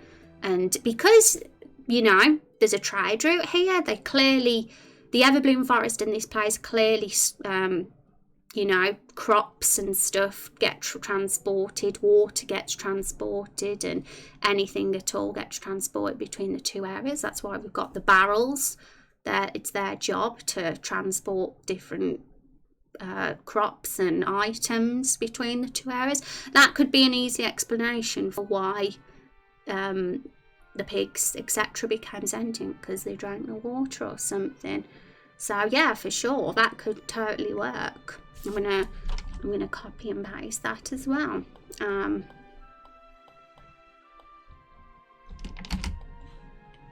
I'll catch up with chat in a sec, because I know that for sure people have said some stuff, so I need to catch up. I wanted to make an extremely long RPG when you think you're at the final dungeon and then throw a time travel mechanic, and you have a much longer game.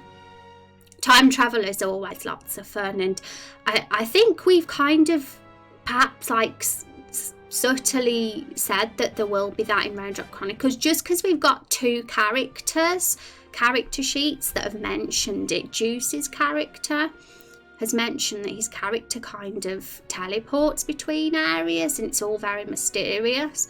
And we've also got a Leeds character, and he's like the master of time and space, and he's an antagonist. So there's always an option to bring that theme into this game, but it'd probably be well later if we did it, like probably end game stuff or later episodes, we'll say.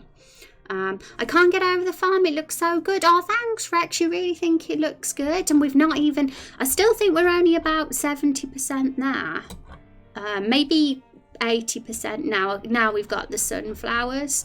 But like I was saying earlier, we are going to split this farm into 2 maps. And the pigs will only be on one map, and the scarecrows will only be on one of the maps. And it's simply because...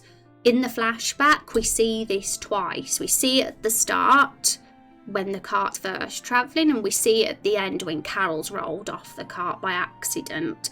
So the second time we see it, it obviously has to look different. We can't have the same map because it'll make people think, well, didn't this cart move at all? It was travelling and we're in the same place. So that's the reason we're going to need 2 maps. And I like that we're going to do that as well, because I think we're attached to the sunflowers having this dark ground, but I'm not a fan of the 2 dark grounds being together, the pigs and the sunflowers. So I'm probably going to split the map and have the sunflowers be on one map and the pigs be on another, and then have this yellow field on the same one as the pigs, just to break up the brown, because we're going to have the sunflowers here because it's going to repeat itself. And I think the sunflowers will look really nice against the blue scarecrow as well. It'll be I wasn't sure at first. I wasn't even sure about adding a blue scarecrow because I wasn't sure if it would go with the colour palette, but I thought, should we keep just a yellow, orange and red and maybe a green scarecrow? But I was like, if we're gonna have 2 scarecrows that are in love, that's totally a girl, the blue one, and the red one's a boy. Okay, we're switching it round. People would normally think the red's a girl and the blue's a boy, but be the other way around this time.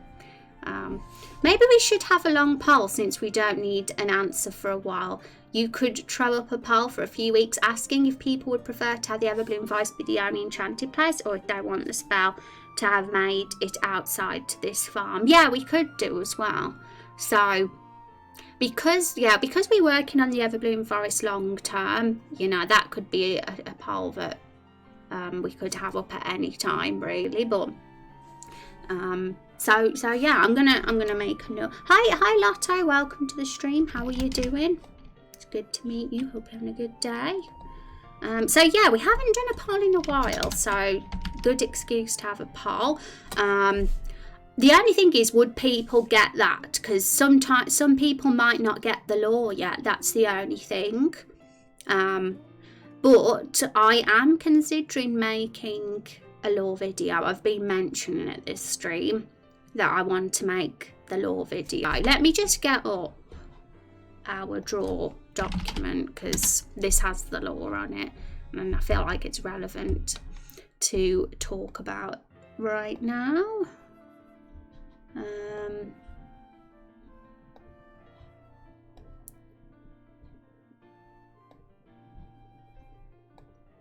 Where is my document? Open existing diagram.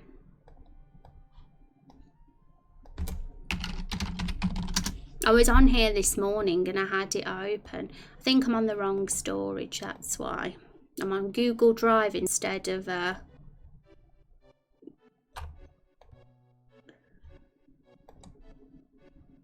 yeah, there we go, we're on here now. So, because if I do this lore video, then people will get what I'm on about and what the poll's on about. If I don't do it, people will be like, oh, okay, I don't know that the Everbloom Forest was... but it's quite simple, you know. It's a simple question. Maybe I'm overthinking things. Maybe if we word it in a certain way, it doesn't have to be complicated. Can you tell where a person is from in England from their accent? If you're like knowledgeable about accents, I'm sure, but do you mean me specifically? Can I tell where a person's from in England, or do you mean, are you asking that question generally? I sort of can, most places. Maybe sometimes it's not so obvious, because not everybody in England has an accent. Some people or don't. But yeah, this is basically what I was thinking of making the YouTube video on, all this section here basically. I'm going to try and make it as concise and easy to understand as possible. It's going to be a challenge, but I'm excited for it. So because this talks about the spell and how things have come to life here. So once people have watched this lore video, they'll get an understanding about why the Everbloom Forest is enchanted and how it became enchanted. And because otherwise, putting up that poll without people understanding, maybe the poll wouldn't be accurate with its results. That's the thing. We might not get the true results. People might just vote for anything. That's my only fear. But yeah, in general. Oh yeah, so you weren't just asking me. Yeah, I'd say that if you've lived here and you know the different areas, then perhaps, yeah. But a lot of people, international people, think that everyone sounds the same. Like me, people thought I'm from London, an island, and I'm totally not. So sometimes people don't know where I'm from. That's part of why I suggested a longer term poll. It would give people time to look into the situation and think about what they think is best. If they only have a day or two to vote, we might not get a large turnout, but if they have a while to notice it and ask questions, they can pick what they think will work best for the plot overall. But maybe I'm overthinking it. I think it could work. I mean, polls are great for when we're not sure. When we're like, actually, I'm not sure what's the best way to take this, then polls are ideal. So maybe it is the right thing to do. And I think starting the poll with the release of the lore video would probably be ideal. So if I do get this lore video done this weekend, I can mention it first thing on stream on Monday. And then I'll be like, and we've also got a question. Once you've watched this video, we've got a question about the spell in the Everbloom Forest, and we can get that question up and put in the poll channel, and we can have it open for at least a week and see what happens. So we don't even have to have just the two options. We could have, because it seems like there's a few ways we could go. Zexy, you even mentioned a couple about the water contamination. That could potentially be one. We could have, I'm sure we could have multiple answers for the poll, and we'll see which one. I mean, some people might even come up with some others. I might even think of some others over the weekend, we'll say. So yeah, I'd say that I'll get that lore video done, and then that'll perfect, that poll would perfectly complement it. Okay. But whatever way we go, I think it'll be great. I mean, all the ideas that have been mentioned could work. It all just depends what is the best out of all of them. And Lotto, thank you so much for that follow. Welcome. And Lotto and anybody else who's new and lurking, feel free to have a little look at our website. But love the stream. See you soon. Yeah, take care. Thanks for hanging and for the follow. Have a good day. Yay. Okay, so back to our farm now. I went off track a bit there just to mention that I'm probably going to be making a lore video over the weekend, and that little flow diagram is basically a written visual of that lore. But it'll be really cool to have a video, I think, because it's more accessible to people then to understand, rather than take them to that flow diagram. It's not everybody wants to read, so videos are cool in that regard. Okay, so back to our farm. So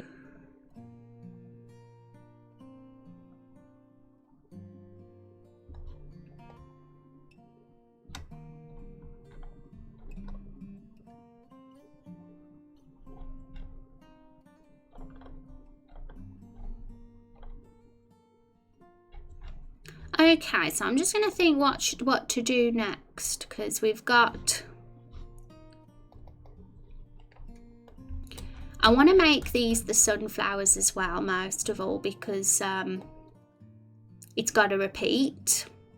Because it'll be a parallax map that scrolls vertically, and obviously if the top isn't the same as the bottom, it's going to look very weird. So we're going to have to put the sunflowers up there too. But I'm also going to copy this map.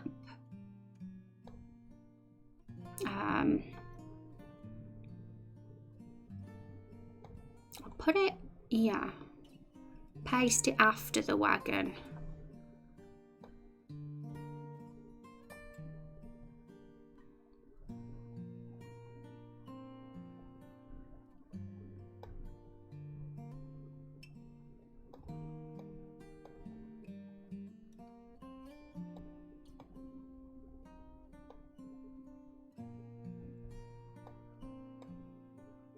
So we got 2 outside wagons now, and the wagon's the second map. So we got that, that, and that.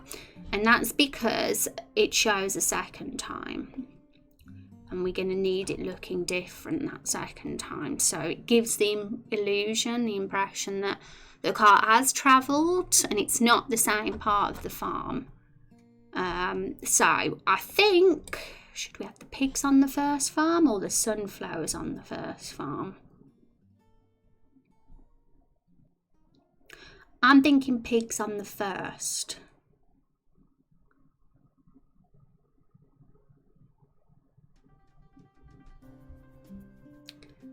Just because I know the events that happen on the second map, and I don't think the animals should be there. Because it gets a little bit violent. Pigs can't see that. So yeah, first map for pigs, sunflowers, second map. Right, so this is the second map. We'll copy and paste these sunflowers now.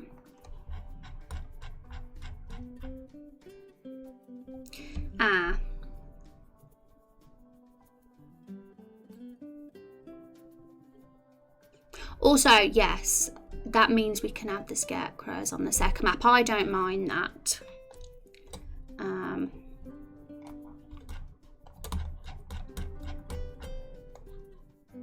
just thinking out loud a lot at the moment about how to make the 2 maps different.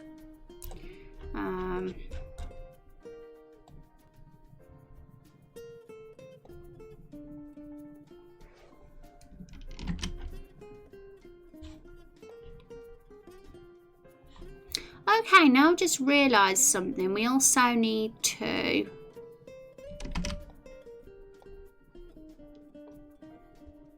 do another tile for the bottom of the sunflower. We need to show its stem.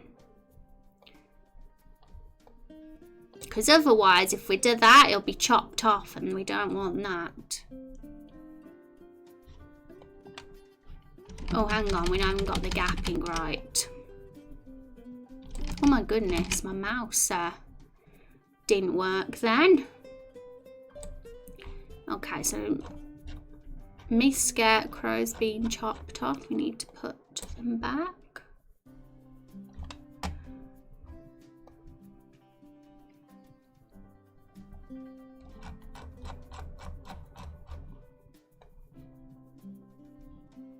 Right, so I hope this is repeated. I hope the bottom goes with the one at the top, but it's hard to know right now. Let me just test. So that's the bottom.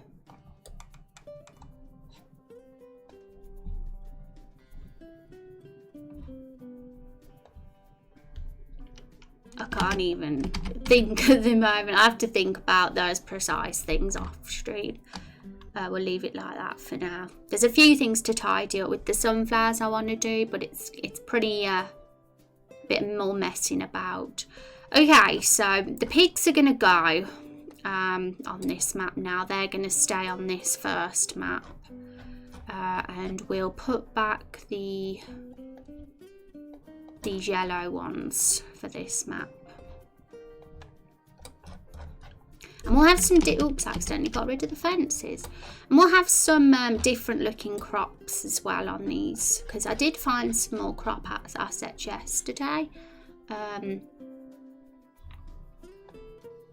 Also, either we delete these scarecrows or we put different scarecrows there. Because we don't want the same ones. For sure, there are plenty of ways to get this to work if you want pig faction spitballing. Maybe one pig faction was actually wild pigs from the Everbloom Forest who joined the farm because they wanted to be pampered and fed and didn't realise that pigs get eaten. And that's how sentience spread to the other pigs through intermingling or some such. Yeah. That's intermingling. Does that mean like mating, pig mating, or do you mean just like being together? Because imagine if it was the Romeo and Juliet pig that caused it all. But anyway, I don't know. I'm thinking everything here, but some things might not work. But it's cool to think, because you can come up with some good ideas, but I like it, Zach. See, I'm going to copy and paste.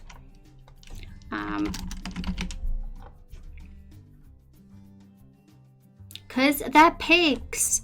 It's just an opportunity to have pig characters, and why wouldn't I? They're great. They're there, so I've got to make the most of it. Everything in this game is going to be there for a reason. We don't just put pigs there for the funsies. We have them there because they're going to play a part. Pig characters are amazing, yeah. And it's great because they're cute as well. They don't even look human. They look like pigs. And they're going to be potentially going to talk. I mean, it was talked about yesterday in the way that we discussed things that we could either have it so that they do talk or they don't, because the story could still play out well if they weren't sentient. Like, well, sentient's not the right word, I always say that, but anything that's sentient is alive, so I shouldn't say that. It's sapient, isn't it? When something isn't like an animal but is like a human. I'm all getting confused now. Anyway, so guys, thinking what can go in this middle bit? Wheat, maybe. Yes, I'm going to get rid of the pigs for now, just so I don't get confused with them being on both maps. And I'm going to fill it up with a different texture. But don't worry, guys, the pigs aren't gone. Don't misunderstand. They're still on. Oops, did I just?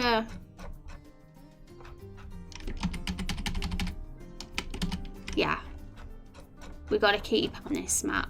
It's this map they've got to go off there. I'm not getting rid of the pigs. Only on one map. They're still on the first map. I've accidentally chopped off a tree. Because I have to position things a bit differently, and I'm probably going to have to change the crops a touch on that side too, on the other map. Sentient is it knows it exists. Sapient, it can communicate on a human level. Yeah, that's the difference. Because you can, if you're an animal, you're sentient, but at the same time, you're not like a human if you're an animal. So there's a difference. And these pigs aren't, we were talking about if they were sapient compared to if they weren't. And it could, a pig story between factions and even two pigs in love, Romeo and Juliet style, could work either way. It'd be more challenging, of course, doing it if they weren't sapient, because we couldn't communicate with dialogue. So it would definitely be more challenging to get the message across, but it could potentially still work. And flapient or flapient is a made-up word, and that was me thinking it was real before I saw that. He fooled me. for me, Rex.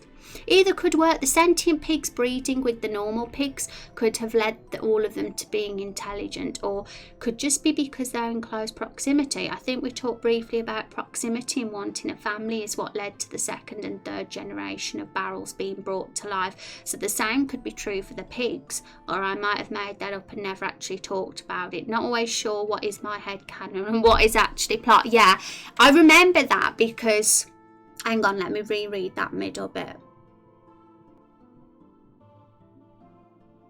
Yeah, there was a little bit of a brief discussion on our ideas channel about the timelines of the barrels, and Hank and Alvira were brought to life first, and that's why they're the oldest.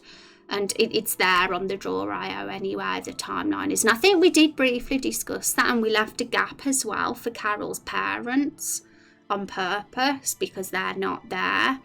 We don't know them, but there's definitely a gap, which implies there's another generation in between Alvira and Hank and Carol and Meryl, etc. Which was, I think that was what we discussed. I don't think we went into any more detail than that, but feel free to like expand on it, especially in the ideas discussion channel, because I can really get an understanding then of it when I'm off stream and reading it. But I'm still going to copy and paste it because I don't want any chat ideas to go to waste. Hello people of Rose. Hello. Hi True Baldy, how you doing? It's good to see you. I hope you're having a wonderful day. I'll bloop it into the ideas channel. Awesome, Zach. So, well, I appreciate that. And I mean, we still don't know where we're going to take this farm yet in terms of, is it going to be enchanted or not, like the Everbloom Forest, or is it going to be just partly enchanted because of mingling and contamination? That could work. Or is it going to be 0% enchanted, and that could win the poll? People could say, no, don't want an enchanted farm. Everbloom Forest is enough. And if that was the one that won, then we'd just have to make the pigs and scarecrows not talk, and they would have to express their love throughout without dialogue. And that yeah, they could be done. We won't give up on the pig stories, that's for sure, even if they're not talking pigs. However way things go, it'll exist. Okay, so I'm just going to get rid of these trees temporarily, just because we don't want chopped up trees. Right, so we got 2 maps now. We've got, so that we're expanding this farm even more, and we got more crops and more things to do, but we have to do that because otherwise, you know, the wagon, it'll look like it hadn't moved when it's been riding for ages. I doubt that if you are here, you are a person of Rose. Yeah, oh my goodness me. But how are you doing, True Baldy? Are you having a good day? I hope you're feeling better now. A person of Chub? Is this Chub's cult? I'm hungry. I'm going to have to go get some milk snack in a bit, but I'm too addicted to doing this now. Too bad.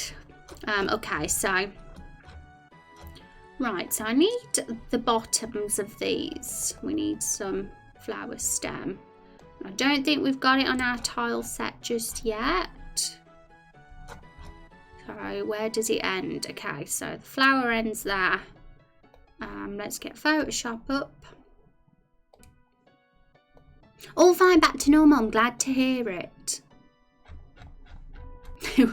A call to Chubs. That's got a good ring to it, actually.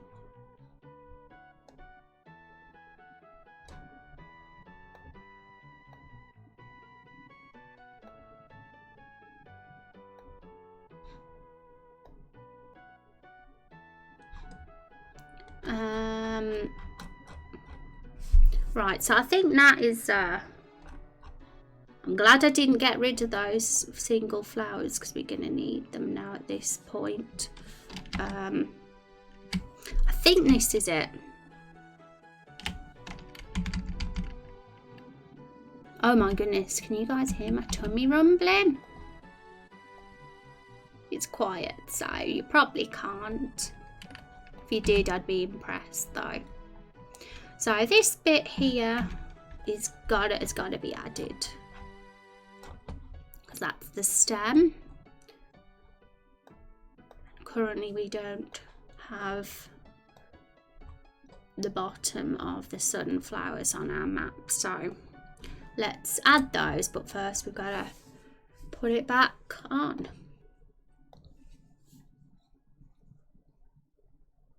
It isn't the first time. Oh my goodness, you've been planning it all this time.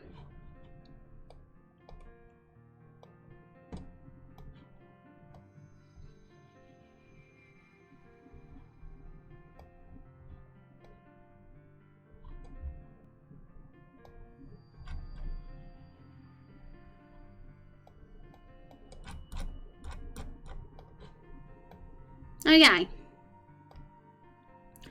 So we have a red scarecrow by a tomato plant farm, and we got a blue scarecrow by a sunflower farm. Also, I don't like how the sunflowers look there, so I've got to fix that. Just a tiny little thing, but I'm going to do that off stream, I think. But it's still a little bit clumped up, a certain area of the pattern. I think it'll look better if that was gone. But it's going to just take a bit of fussing and messing around to get that looking right. Okay. Also, look at this lonely scarecrow. He doesn't have somebody to love across the road. Bless him. Well, he should, because the pigs aren't on this one.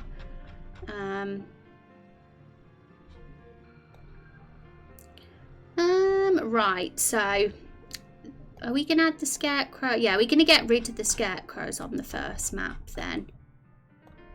These ones, the blue and red one anyway. We might still add some more scarecrows, but there won't be the blue and red one.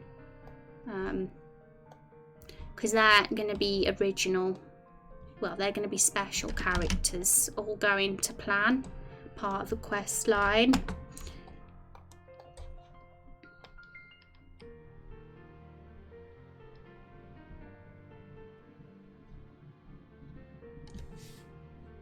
What's up, hi Caesar, how you doing? Good to see you, welcome. It's the name of my Discord if I ever make one. I dare you. How are you doing, Caesar? Are you having a good day?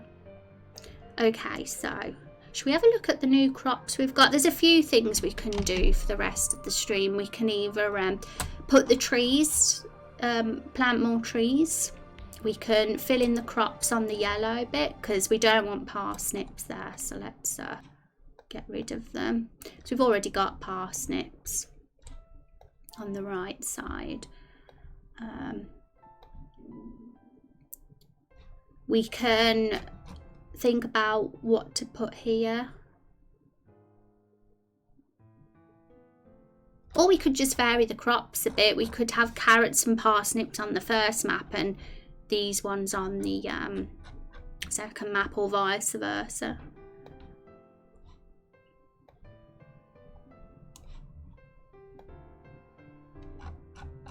Oh yeah, we got this as well. There's much more crop space now. We've got 2 maps.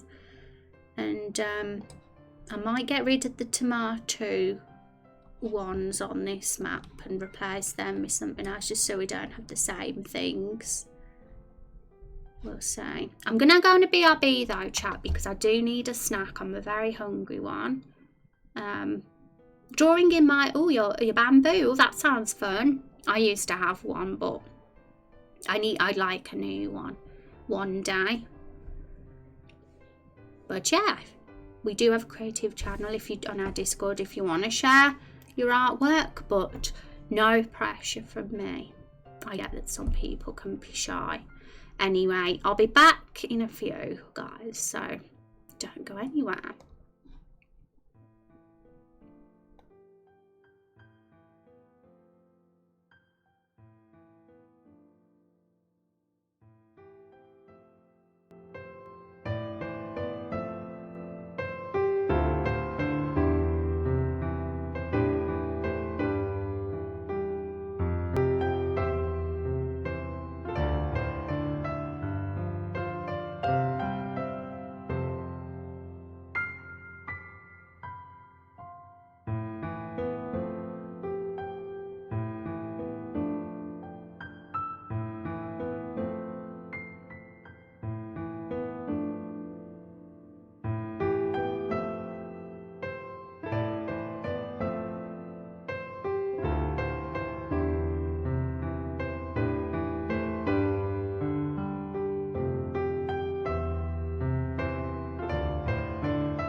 Okay, I am back.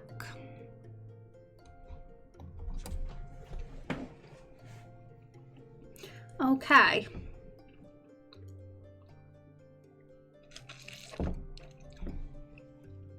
Thank you. Thank you for welcome back, Rex. Guess what I've got? Okay. So I'm gonna just open some of the crops I found yesterday. And have a look at them because I didn't get a proper look. And I don't think they're for MV, I think they're for another RPG maker.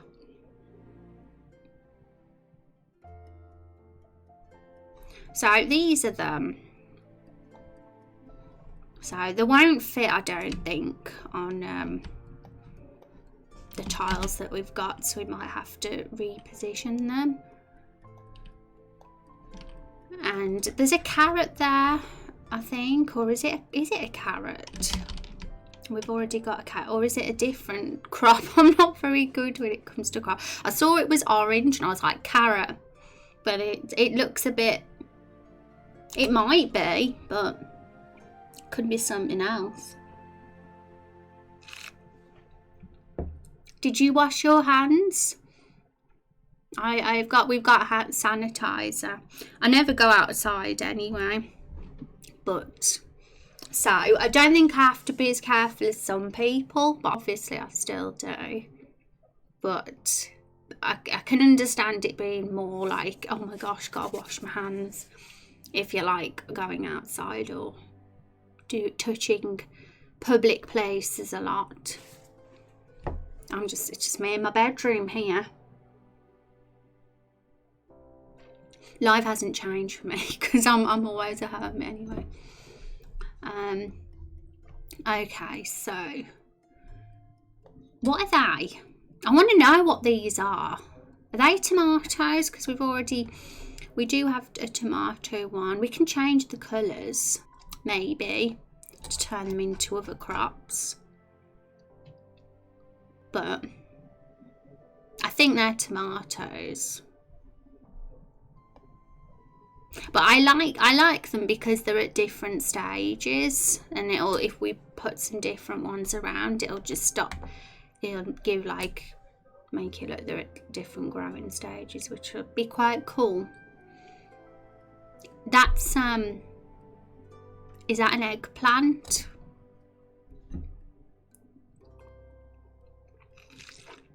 So yeah, we got a few crops down. I think we could easily fill those up there on those parts, and maybe there too, but oh my gosh, I'm gonna sneeze.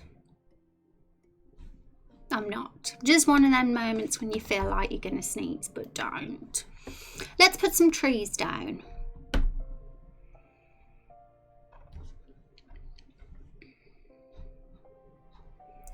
Okay. We still got the wheat as well, I've just remembered. We do have enough crops, definitely. That's for sure, so I'm definitely going to get those all put in over the weekend. I can't believe how fast this stream is going already. Okay, tree time.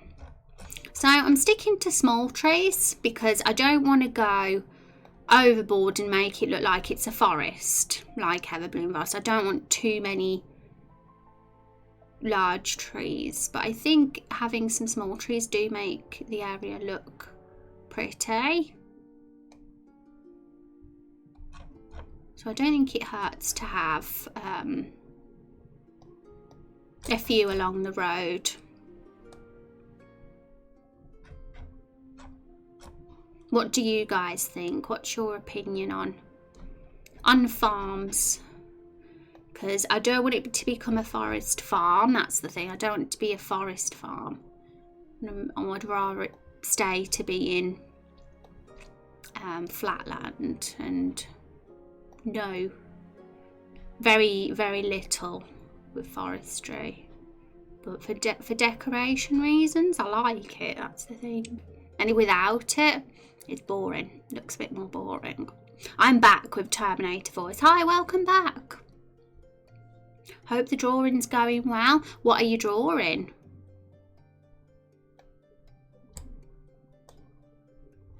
Yeah, I don't want to put them too close to the road because the carts are going along that road.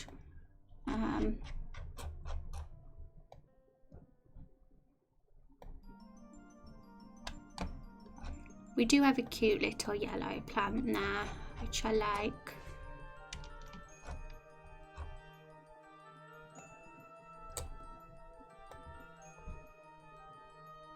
I might change the colour scheme of these trees as well, so they match a bit more with the fence wood, you know.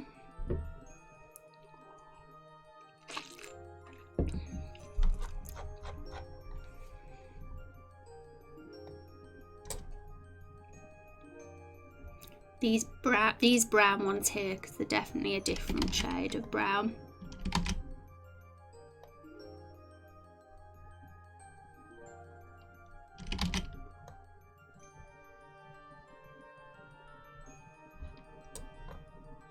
Sometimes you have to put the fences back because it weirdly, putting the trees there sometimes deletes the layer under it. So you have to do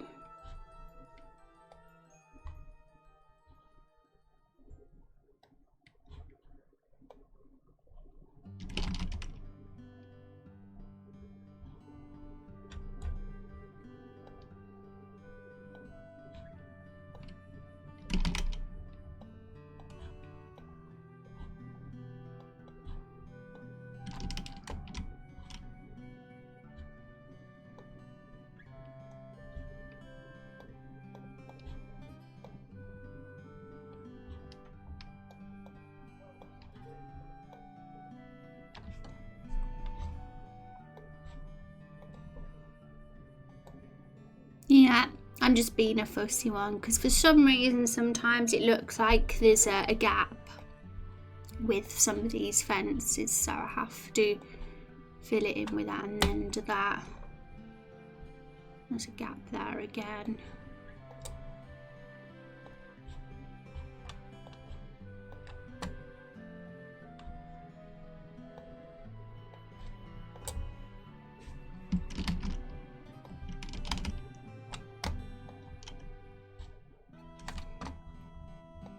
But I think little precise things like that can be fixed with parallax mapping as well.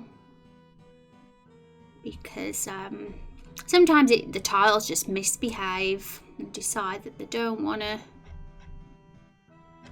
be nice.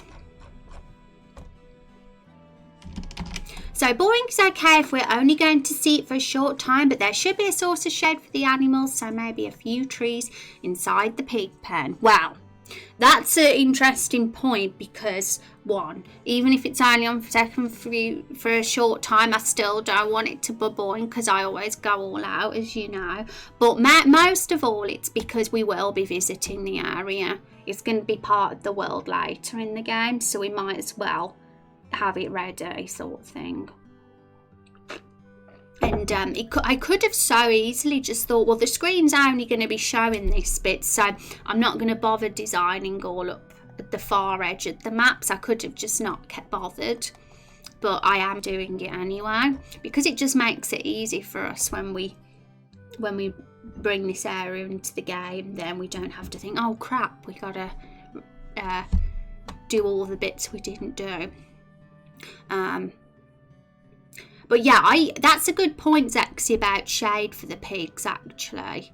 I should look in at how pig pens up, but I put a big tree there because I thought that looked actually quite cool. So that could act as some sort of shade, but I think there should definitely be another. I liked trees being along the road, like these very short trees and little bushes. But other than that, no trees, apart from some by the pig pen, surrounding the pig pen. We could always put more of these larger ones around this pig pen area. What do you reckon? But other than that, I don't think there needs to be trees up here or in any other spaces because there's not really much room for them anyway. And we don't want them blocking the crops.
I'm leaving some gaps because I don't want constant trees in every gap, but some of these little flowers and small bushes and leaves are I think are a good touch. So I don't want it to be too much tree.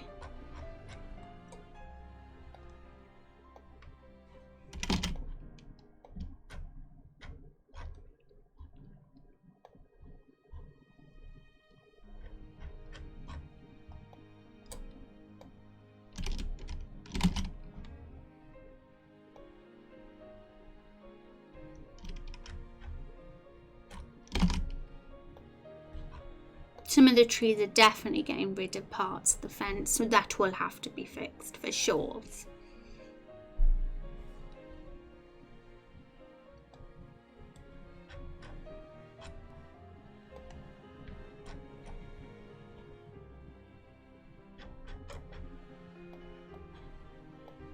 Oops, wrong bit. We don't have a roof there.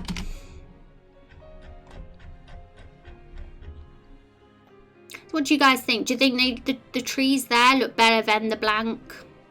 I think it just makes it look more full, and these bits look a bit empty, but what I'm intending to do is perhaps have a bit of mud like bits here and have a bit of a fence opening and footprints here, just to give it a bit, make that look a bit more like people have been walking in and out the farm perhaps.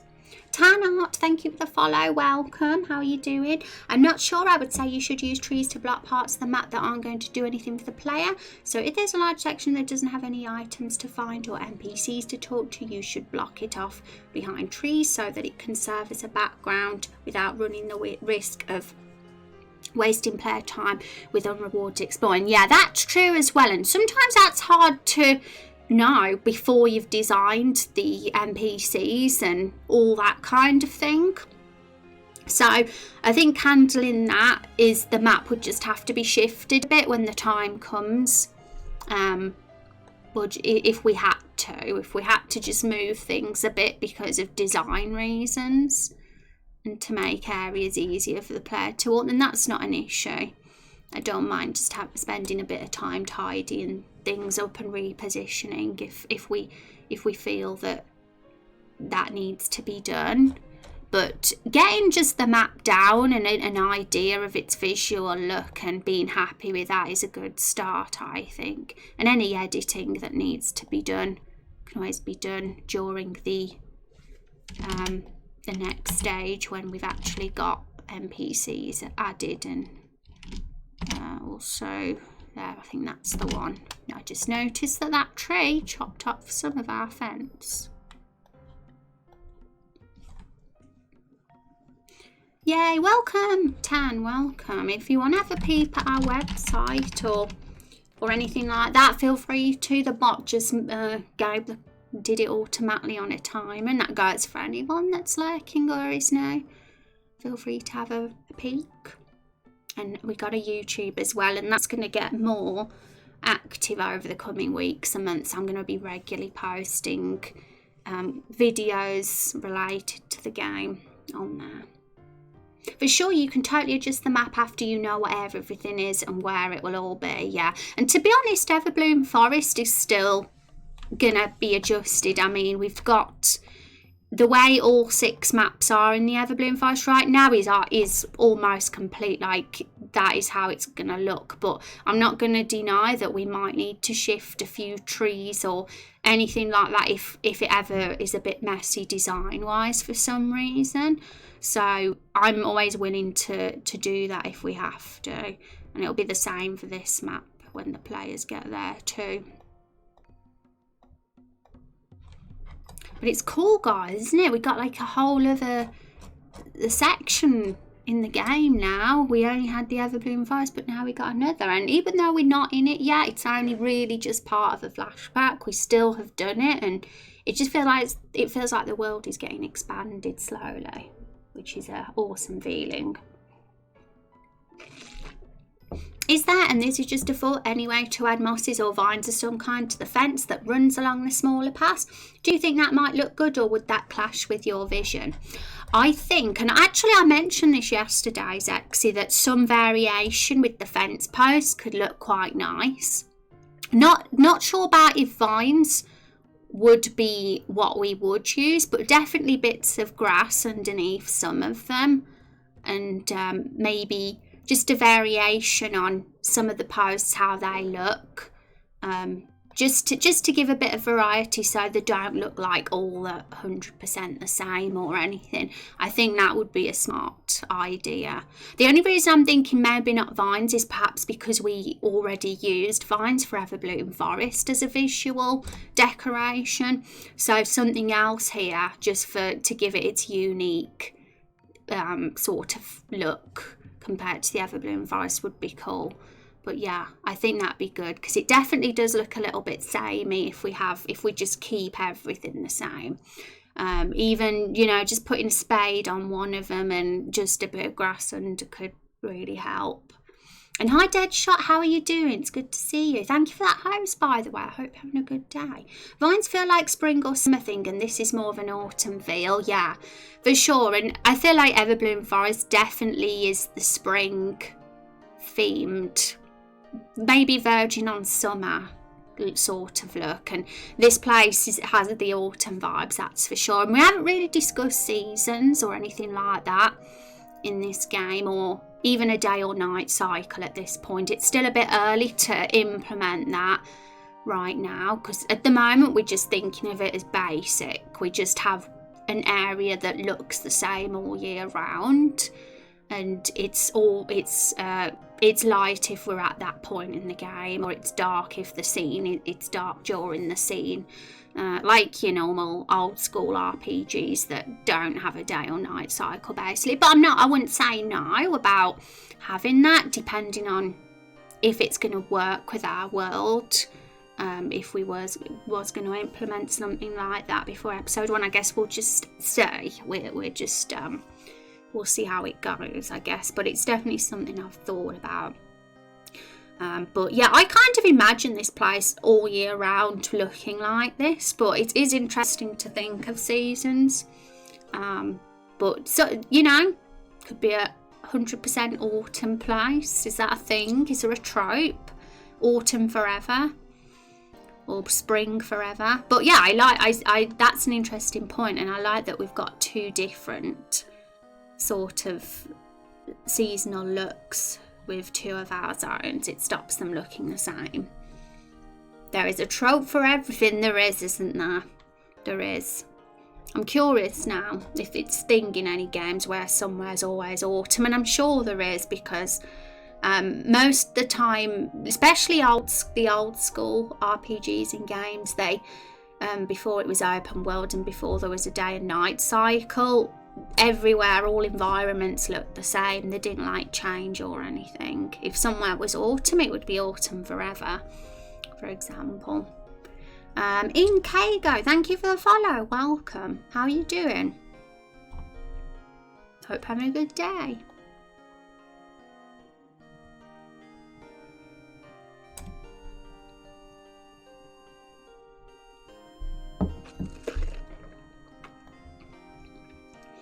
Okay, so I think it's just this bit now, but we got our other map to do it for as well. But we get in there, guys. I'd say the look of the map is really done, and all that's involved now is filling in the crops on the two different maps, making sure they're all different and varied, and the crops look good. And then other than that, it'll be making it into a parallax map, which will involve doing wheel marks on the road, adding some little pebbles just to give it a bit of decoration because it's bare at the moment, adding some footprints, mud, variation on the fence posts, some mud tracks in the pig pen. Is there anything else I can think of? Other than that, that'll probably be it. And we'll probably add some more trees here as well. Because I do think that big orange one looks nice there. I put that there and I thought, yeah, I like it. So yeah, I think we're definitely well on the way, and if I work on this over the next 3 days before Monday's stream, I think that we'll be virtually there. Maybe Monday's stream we'll just be finishing it off, because I don't, especially if we're releasing the YouTube video, I might have not 100% finished it if my time's going into YouTube as well this weekend. But we still got the wagon as well, so we'll see. I'd like to do that as well the weekend, but we'll just see where we are. Be a surprise for Monday's stream. I'll be like, okay guys, so this is where we are now, and there'll be definitely some extra stuff I've done, that's for sure. At the bare minimum, I want to try and at least get all the crops and get the tile set 100% happy with, and it'll just be doing the extra final details mainly. The tribe is called Forest of Perpetual Autumn. Oh, that's awesome. That's awesome. Well, this is what this place is going to be then, more than likely, because it would just be very difficult to make a summer version of the place. And because when we get here, we'll probably only be hanging out in this place for one episode. Probably might not revisit the place in the later episodes. It's hard to say yet, but it'll look the same probably. Imagine having to make a summer version and a winter version of this place, and a summer and autumn and winter version of the Everbloom Forest as well. That is a lot of mapping time. That would be. But yeah, I didn't even think of that. I didn't even realise Everbloom Forest was summer and spring and this was autumn. But then I was like, actually it is, because that's and it's a good thing to remember and consider, especially when it comes to adding little decorations like leaves and things like that. And Everbloom Forest doesn't have leaves anywhere, I believe. It has the vines and the flowers. And really that's kind of the Everbloom Forest's visual look: flowers and vines. And trees, of course, and grass. And it's totally different for this one. We've got the leaves, and yeah, just leaves. Oh, thinking about that, there's a plugin, I believe, in RPG Maker where I've seen them, like leaves coming down on the, like animating on the scene as a sort of overlay. I swear I sort of saw that someone do that, so I that could be good here. Could add a lot, because we have a sort of overlay thing in the Everbloom Forest as well, but that's a sunbeam, and that looks really good. But we wouldn't have a sunbeam here. We'd probably change it so it's a bit different. Okay.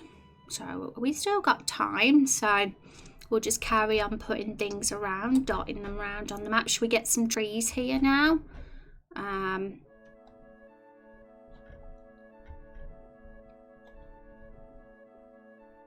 think this one looks nice next to the hay, actually. What do you reckon? Should it be a bit further apart, or should we have it more here, or is it nicer closer? What do you guys reckon? Looks cool. It doesn't look too bad further apart, but it could be more shade for the pigs if it was there. We could always put another orange one as well. I guess it depends how over the top we want to go with trees in this area. Do we want to put just one, or should we put 2 or 3 in there? Also, this got rid of some of the fencing, so we have to do that again.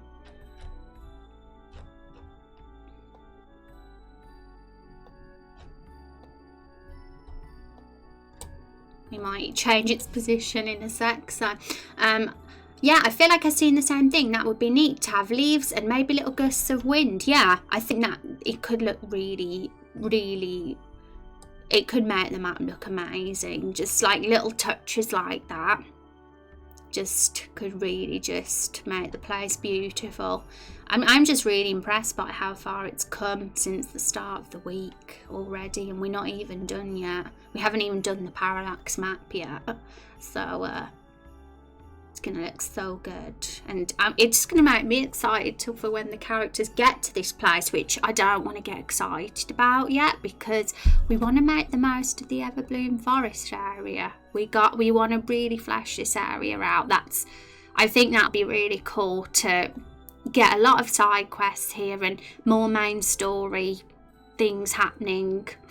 I know that we've kind of already had one run through of the dungeon enemy wise. We will have already fought everything and been everywhere once we finish this main quest, so it's pretty useless in terms of new fighting and dungeon content. But we've got a cave here, don't forget. You know, that's an opportunity to extend the Everbloom Forest, because otherwise we don't want to just be out of here after this quest. We want to go back to Lakefall and have some side quests open there, an opportunity to develop some of the characters and lore in this area.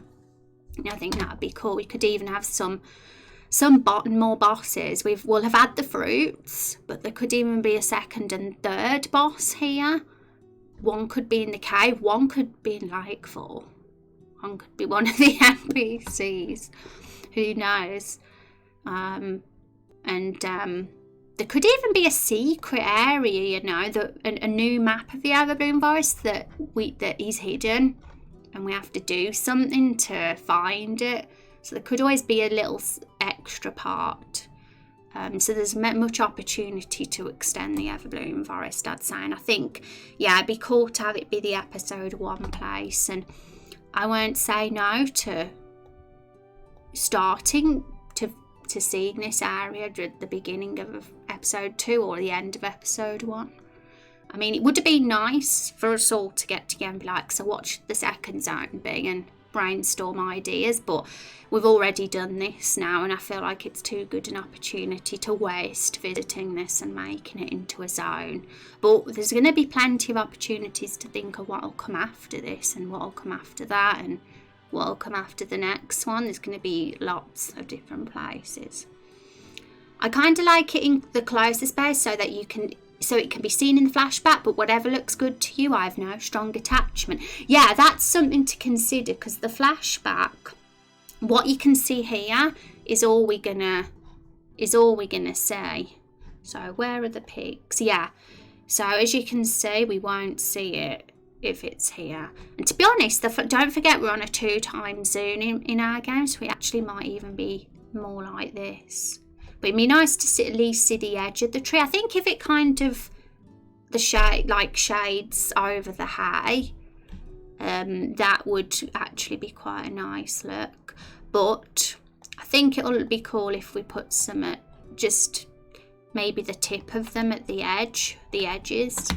Like if we did just something like that, just to show it's not super bare or something.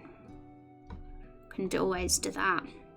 But yeah, we could move that across. I think it did look nice. I think the colour scheme of this tree and the hay together match perfectly, actually. And it totally wasn't intentional either. I like how the leaves as well on this tree match with the fence.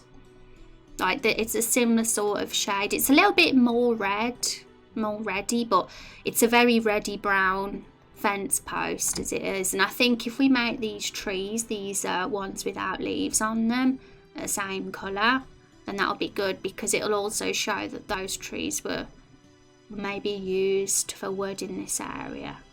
That'll mean we'll have to change the trunk as well of this. Just to keep the colour schemes consistent and as well. I think Everbloom Forest is looking fine. There's a few little visual glitches that I want to tidy up eventually when we revisit, but overall I think the mapping is decent in Everbloom Forest. Okay, so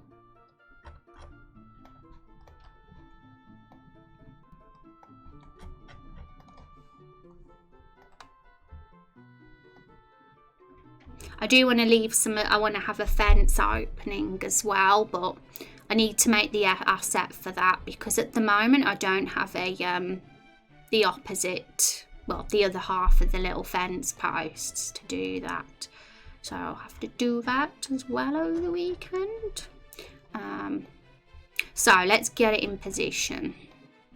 I'm avoiding using this big tree here because I kind of like keeping that large tree as this guy here to make him unique. And as soon as I use the tree of the same asset, even if it's in another colour, it kind of becomes, it makes him a bit less special. Because this guy is someone I feel is going to be important. We haven't really gone into it yet because we haven't spent much time in Lake 4, but when we finish the fruit guys, the fruit boss, we'll have an opportunity to really sort of flesh out this area. Even if it's not part of the main quest, even if it's a side quest. But I feel it could be a main quest because this whole massacre thing and the reptiles, because they're responsible for it, it's going to be very main quest sort of content. So there's definitely a lot more to go. Be cool to tie it in with what's happening with Carol as well, if we can. But yeah, the reptiles caused the massacre. These are people of Lake 4 that we killed. But there's definitely some things we need to discuss in terms of that lore. But we can definitely do that, I think, when we've got the first boss done and over with. Once we've got the Decavagions out the way. I cannot say the word. But yeah, I'm already looking forward to thinking of a name for this area. That's another poll we can think of, perhaps. Maybe next week.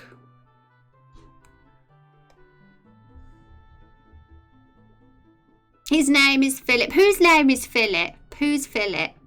Which one? The tray or a pig? You know, I didn't notice the leaves matching the fence, but I think that's actually why I like the yellow tree more than the orange-red trees. Yeah, it really does go, doesn't it? I think the orange tree is nice just for a bit of variation, though, because yellow and orange definitely generally complement each other quite well. And I think we need an orange scarecrow so we can have it match with the tree. Bring in some orange crops, the carrots more, I think, perhaps with the next. If we put the carrots down there, they could look nice with the orange tree then. So what about that? Should we have it like this or like that?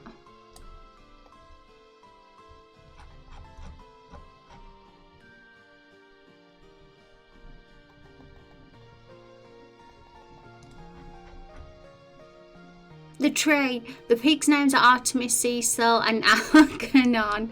I like it. I'm excited to think of it, these names for them. You'll have to remember, Rex, for when we put them on a poll. And also, his name is Father Elm, isn't it? But he could have another name, a real name, like a human as well. Can have two names. Well, Father Maple is the real father, because he's Stumpy's daddy. You guys remember Father Maple, don't you? You remember Father Maple?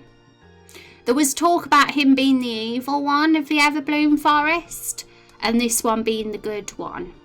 Oops. Father Elm and Father Maple, long lost brothers. Stumpy's uncle, that would be. Making. Is he an old tree? What if his leaves were white and grey? I actually really like Algernon being Blueberry's real name. Blueberry's real name now? You saying they've got secret names? Blueberry's just an alias. And hi Sean, how are you doing? Yeah, I mean, he looks like a wise tree, doesn't he? I think we'd never even considered having white leaves for him, but he could look pretty. If he did, he would need an edit though. Even if it was just little specks of white. But yeah, he looks beautiful as he does, and I wouldn't want to ruin him at the same time.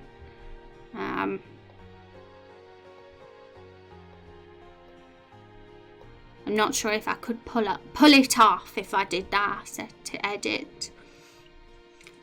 Good, glad to hear it. It's a soft sheet. You know I can't pronounce things. I'll never get that right. The grand tree in the centre is only 200 years old, so still very young. Yeah, he's old for humans, but young for trees, I suppose. And I still can't say that name, even though you've told me to say it. Still can't say it.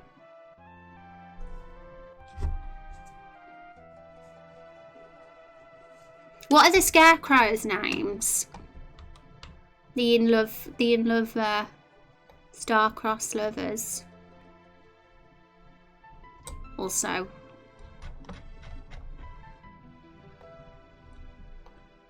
Yeah, I think this positioning works fine. It's closer now to the hay. And it looks pretty.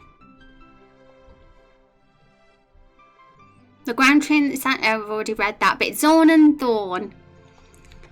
Because the red and blue, that's why, damn it. But like I said, I'm tempted to do a poll that says, yeah, the blue should be the girl and the red the boy, instead of red girl and blue boy, like most people would predict. But that would it's only probably fair to do a poll rather than me just make that decision. They don't even have to be red and blue, but they just stood out as strong colours to me.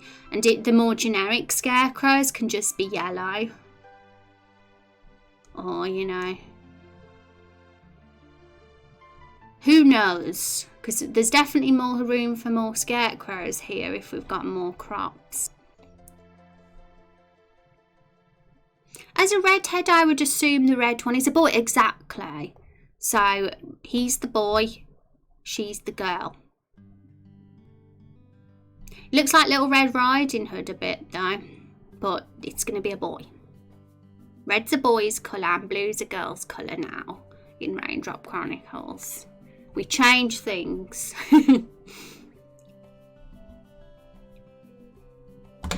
But I'm wondering if people are in agreement with me there, if they're like, or if we got some people in chat that are like, no, blue is boy and red is girl. Is anyone believing that?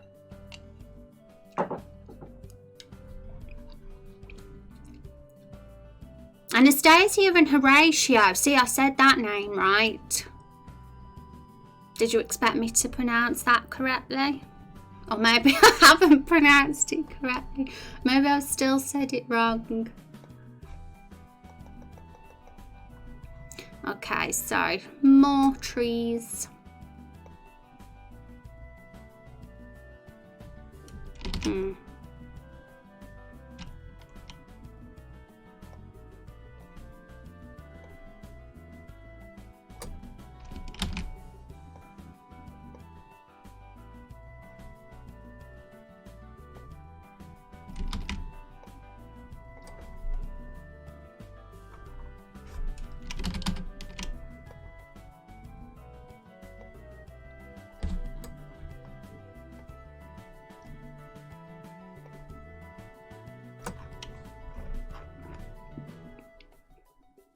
There we go.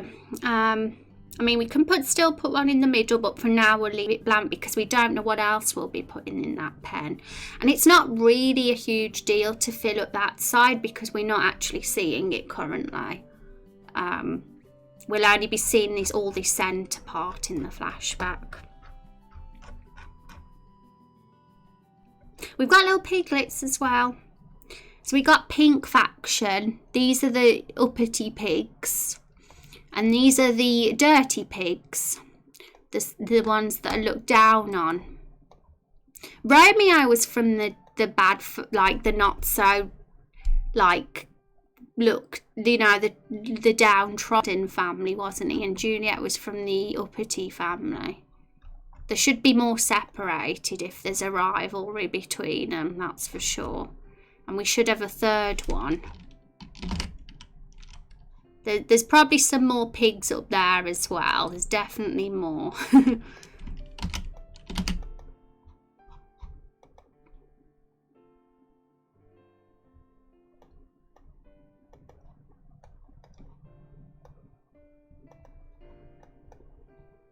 There's a little bit close together for pigs that are at each other's throats.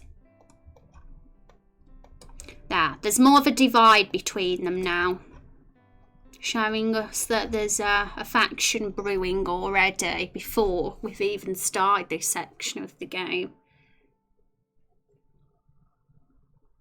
I mean, anything works for me. Subverting expectations is good. Heck, you could have both of them be boy scarecrows. Or be, yeah, I'm sucker for good, hopeless romance regardless of gender. Yes, we should have gay scarecrows. I think that because we're trying to show Raindrop Chronicles does the unexpected, especially the fact that we've got a barrel as a romanceable character in the game as well. I mean, do you know any games out there that let you, as a human character, be with an object in a romantic relationship? I can't think of any. Maybe there is some, but I don't know any. So we can continue doing the shocking things. So even, you know, it doesn't have to be shocking, but just not the cliche is always a fun thing to do. So yeah, I mean, at the moment they're red and blue scarecrows just because I thought, yeah, it'd be cool if it was a boy and a girl scarecrow to have it be opposite colours and the red be the boy and the blue be the girl. But we can totally, those colours aren't set in stone. We could always change things around. But I think red and blue tend to be good, strong colours. So, but these sort of things might be decided later in a poll if we want to.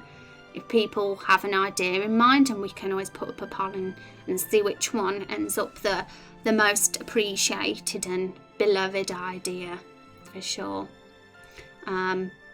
Well, to be fair, both families were wealthy, Romeo and Juliet, were they? But wasn't there like a from what I remember, they hated each other, didn't they? But wasn't it to do with wealth? Was it just they just hated each other for no reason then? How petty and silly. But these ones are gonna, it's gonna be a bit different to Romeo and Juliet then, because these pigs are gonna be the downtrodden pigs. But they're also gonna be a little bit, you know, what's the word? Cheeky. They're also very cheeky pigs, maybe, perhaps. And when I say this, it's all just. It's not set in stone, it's just ideas. And these pigs are the uppity, snobby pigs. And they hate each other, but one of them from each faction are in love with each other, but the families don't approve. We're bringing in all these love stories. We've got Meryl and Axel. We got the scarecrows. We got the pigs. But it's great. They're parallels of each other. We can make them different. They can all have different outcomes and different sort of, you know, touch on different subjects.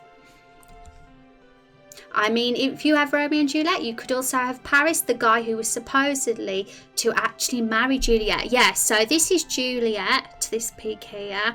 Obviously, she won't be called that, but she will be who Juliet's inspired by. And this pig is Paris. And he hates Romeo. So it's fun. I like that we're kind of just speculating on this. Even though we're probably not even going to have this as a thing until episode 2. So yeah, the pigs are now on their own map. And it'll probably be called... This map will have pig in its name, of course. Like, you know, we got Winding Way, Blessed Cascade, and all those names, the Evergreen Forest. We'll have a map. This name will be named after pigs. And then we've got the Scarecrow map here. So, yeah, we've already got 2, like, distinct maps now. I'm glad I made the decision to split the maps, because realistically, it will look very silly if the cart hasn't moved.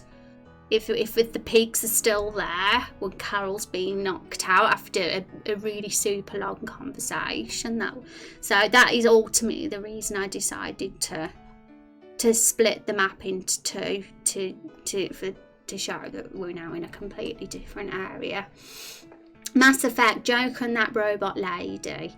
Yeah, oh gosh, yeah, that's true. But the thing is with AI robots and that, they are kind of it's not too unusual for humans to be in a relationship with them. I mean, real life, it's a thing, isn't it?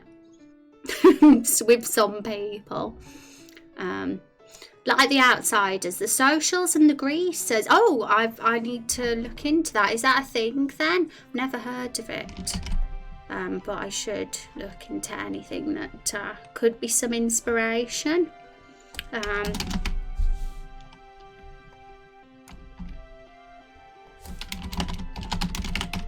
So I'm just, all these things that have been brought up, guys, are and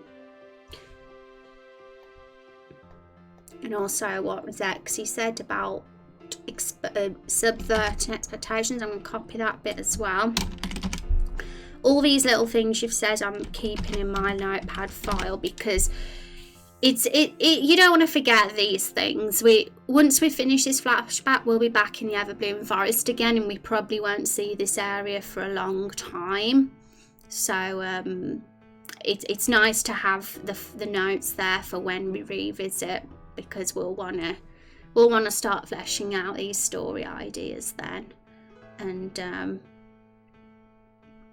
yeah, it'll be fun. What are we looking for? Arctic Mule, hi. What are we looking for? Exactly, I don't even know myself. Wasn't a pony boy a greaser? It's been a long time. Also, hi Disc, how you doing? Welcome. It's a book and a movie and a play, but basically it was about the greasers who were poor and the Socials were the rich and clean ones. It's a really good story. Oh wow, so that sounds like it's more, this pig thing we've got going here is more of that than Romeo and Juliet then, in terms of how the factions are, at least, but the love story's a bit of Romeo and Juliet, so we've got a bit of both in there. It's good. I like how we're bringing in some media inspiration for some of our stories, and these might only be side quests, you know. It might just be a side quest with the pigs and the scarecrows, but it might be the main story. We don't know yet. It just depends what we feel works best and makes sense. If it's relevant, then it will be the main quest. But if it's something completely not relevant to what's happening in the main plot, then it'd probably be kept as a side story. But as I said, for the side quest, I was talking about how I don't want filler in the game, and I want every side quest to either like really enhance the lore of the area or just be really interesting and fascinating and an enjoyable quest and very memorable. Basically like how The Witcher 3 do it, because they're my favourite game in terms of side quests. I think I remember their side quests, a lot of them, to this day, because they were so memorable, whereas in Skyrim I've just forgot a lot of the quests in that game. And most games in particular, because over the years you do forget quests. You just forget, because they're generally quite generic and filler, like kill 5 wolves for me, or kill, or bring me these coins. It's just something very, but I don't want any fetch quests or anything like that. I want them all to have some really fun lore related stories, and like this, exactly like the pigs, it's just fun. And people won't want to miss it. It's a quest you won't want to miss, because it's just funny and just great. And so with the scarecrows, we haven't fleshed them out as much as the pigs, but we still talked about them a bit. The main character is named Pony Boy. Oh really? I feel like a noob because everybody else knows this except for me. Actually, for colours, maybe have one scarecrow in winter white, blue, and the other one a spring green colour, unless you like the red and blue contrasts more. Well, it's good to have the ideas, actually, because as I said, it'll be it's an excuse to put up a poll, and I'll never ever dislike putting up polls. So when the time comes, I mean, actually no. Because we will be passing these scarecrows in this flashback, we'll need to know the colours first, won't we? Thinking about it, because we can't change it once we've already done it. Once the episode 1's released and we've seen it's a red and blue scarecrow, we can't just change them. So it'll be a question to to think about, at least before we get to this farm and do their story. So I'm a bit torn. I like the contrast of red and blue. I did like subverting expectations and having the red be the boy instead of what you'd expect the blue being the boy, but we don't even know yet if they're going to be a straight couple. There might be same-sex scarecrows. They might not even have a gender at all. There's so many like directions we could go for where we take the Scarecrow love story. And if we want to make it a bit different from the Meryl and Axel and the pig story, it might be interesting to do an entirely different theme for the Scarecrows and make them a bit, like, you know, different. Because we've already bringing in a lot of different love stories here. So, yeah, I'm totally for red and blue, but I'm totally for having a green or a blue. It all depends if it looks good against the map as well, the colours. Hi, welcome back, Jedshot. I've not read it or watched the movie for a long time, but I played Soda Pop in our school's performance of the play. Oh, were you in the play, Rex? I bet you'd be good in a play. I can imagine you doing a good acting part. Okay, folks, so I see the time. It's way past my stream ending time, as it has been this week quite often. So I might have to rush off now. But all these things, like these little bits of discussion we've had and all these decisions we have to make, we can potentially talk about that more and decide and do polls of them next week, perhaps. Because we haven't had polls since coming back after the website, so we could definitely get some done because we've got some ideas, and I'll get all those notes saved. See you Monday, Rose, and talk to you in Discord. Stay safe and have fun. And yeah, of course, if any of you want to expand on what's being discussed today in the stream, because we've been rambling on about potential story ideas, then feel free to pop any ideas in the Raindrop Ideas discussion channel in our Discord, because that's generally where we talk about them off stream. And I'll be back on Monday, so I've got the next 3 days off, everybody, and I'll be just working on this off stream, and I'll be catching you up on what I've done on Monday. So I'm excited, and there's a chance there could be a new YouTube video out. It all depends how it goes. I'm not going to promise, but maybe there will be, and if there is, I'll put it in the Discord as well and let you guys know, and it'll be on the Twitter too. So I do have to rush off because I'm finishing late, so take care everybody. Thanks for hanging out. You're all awesome.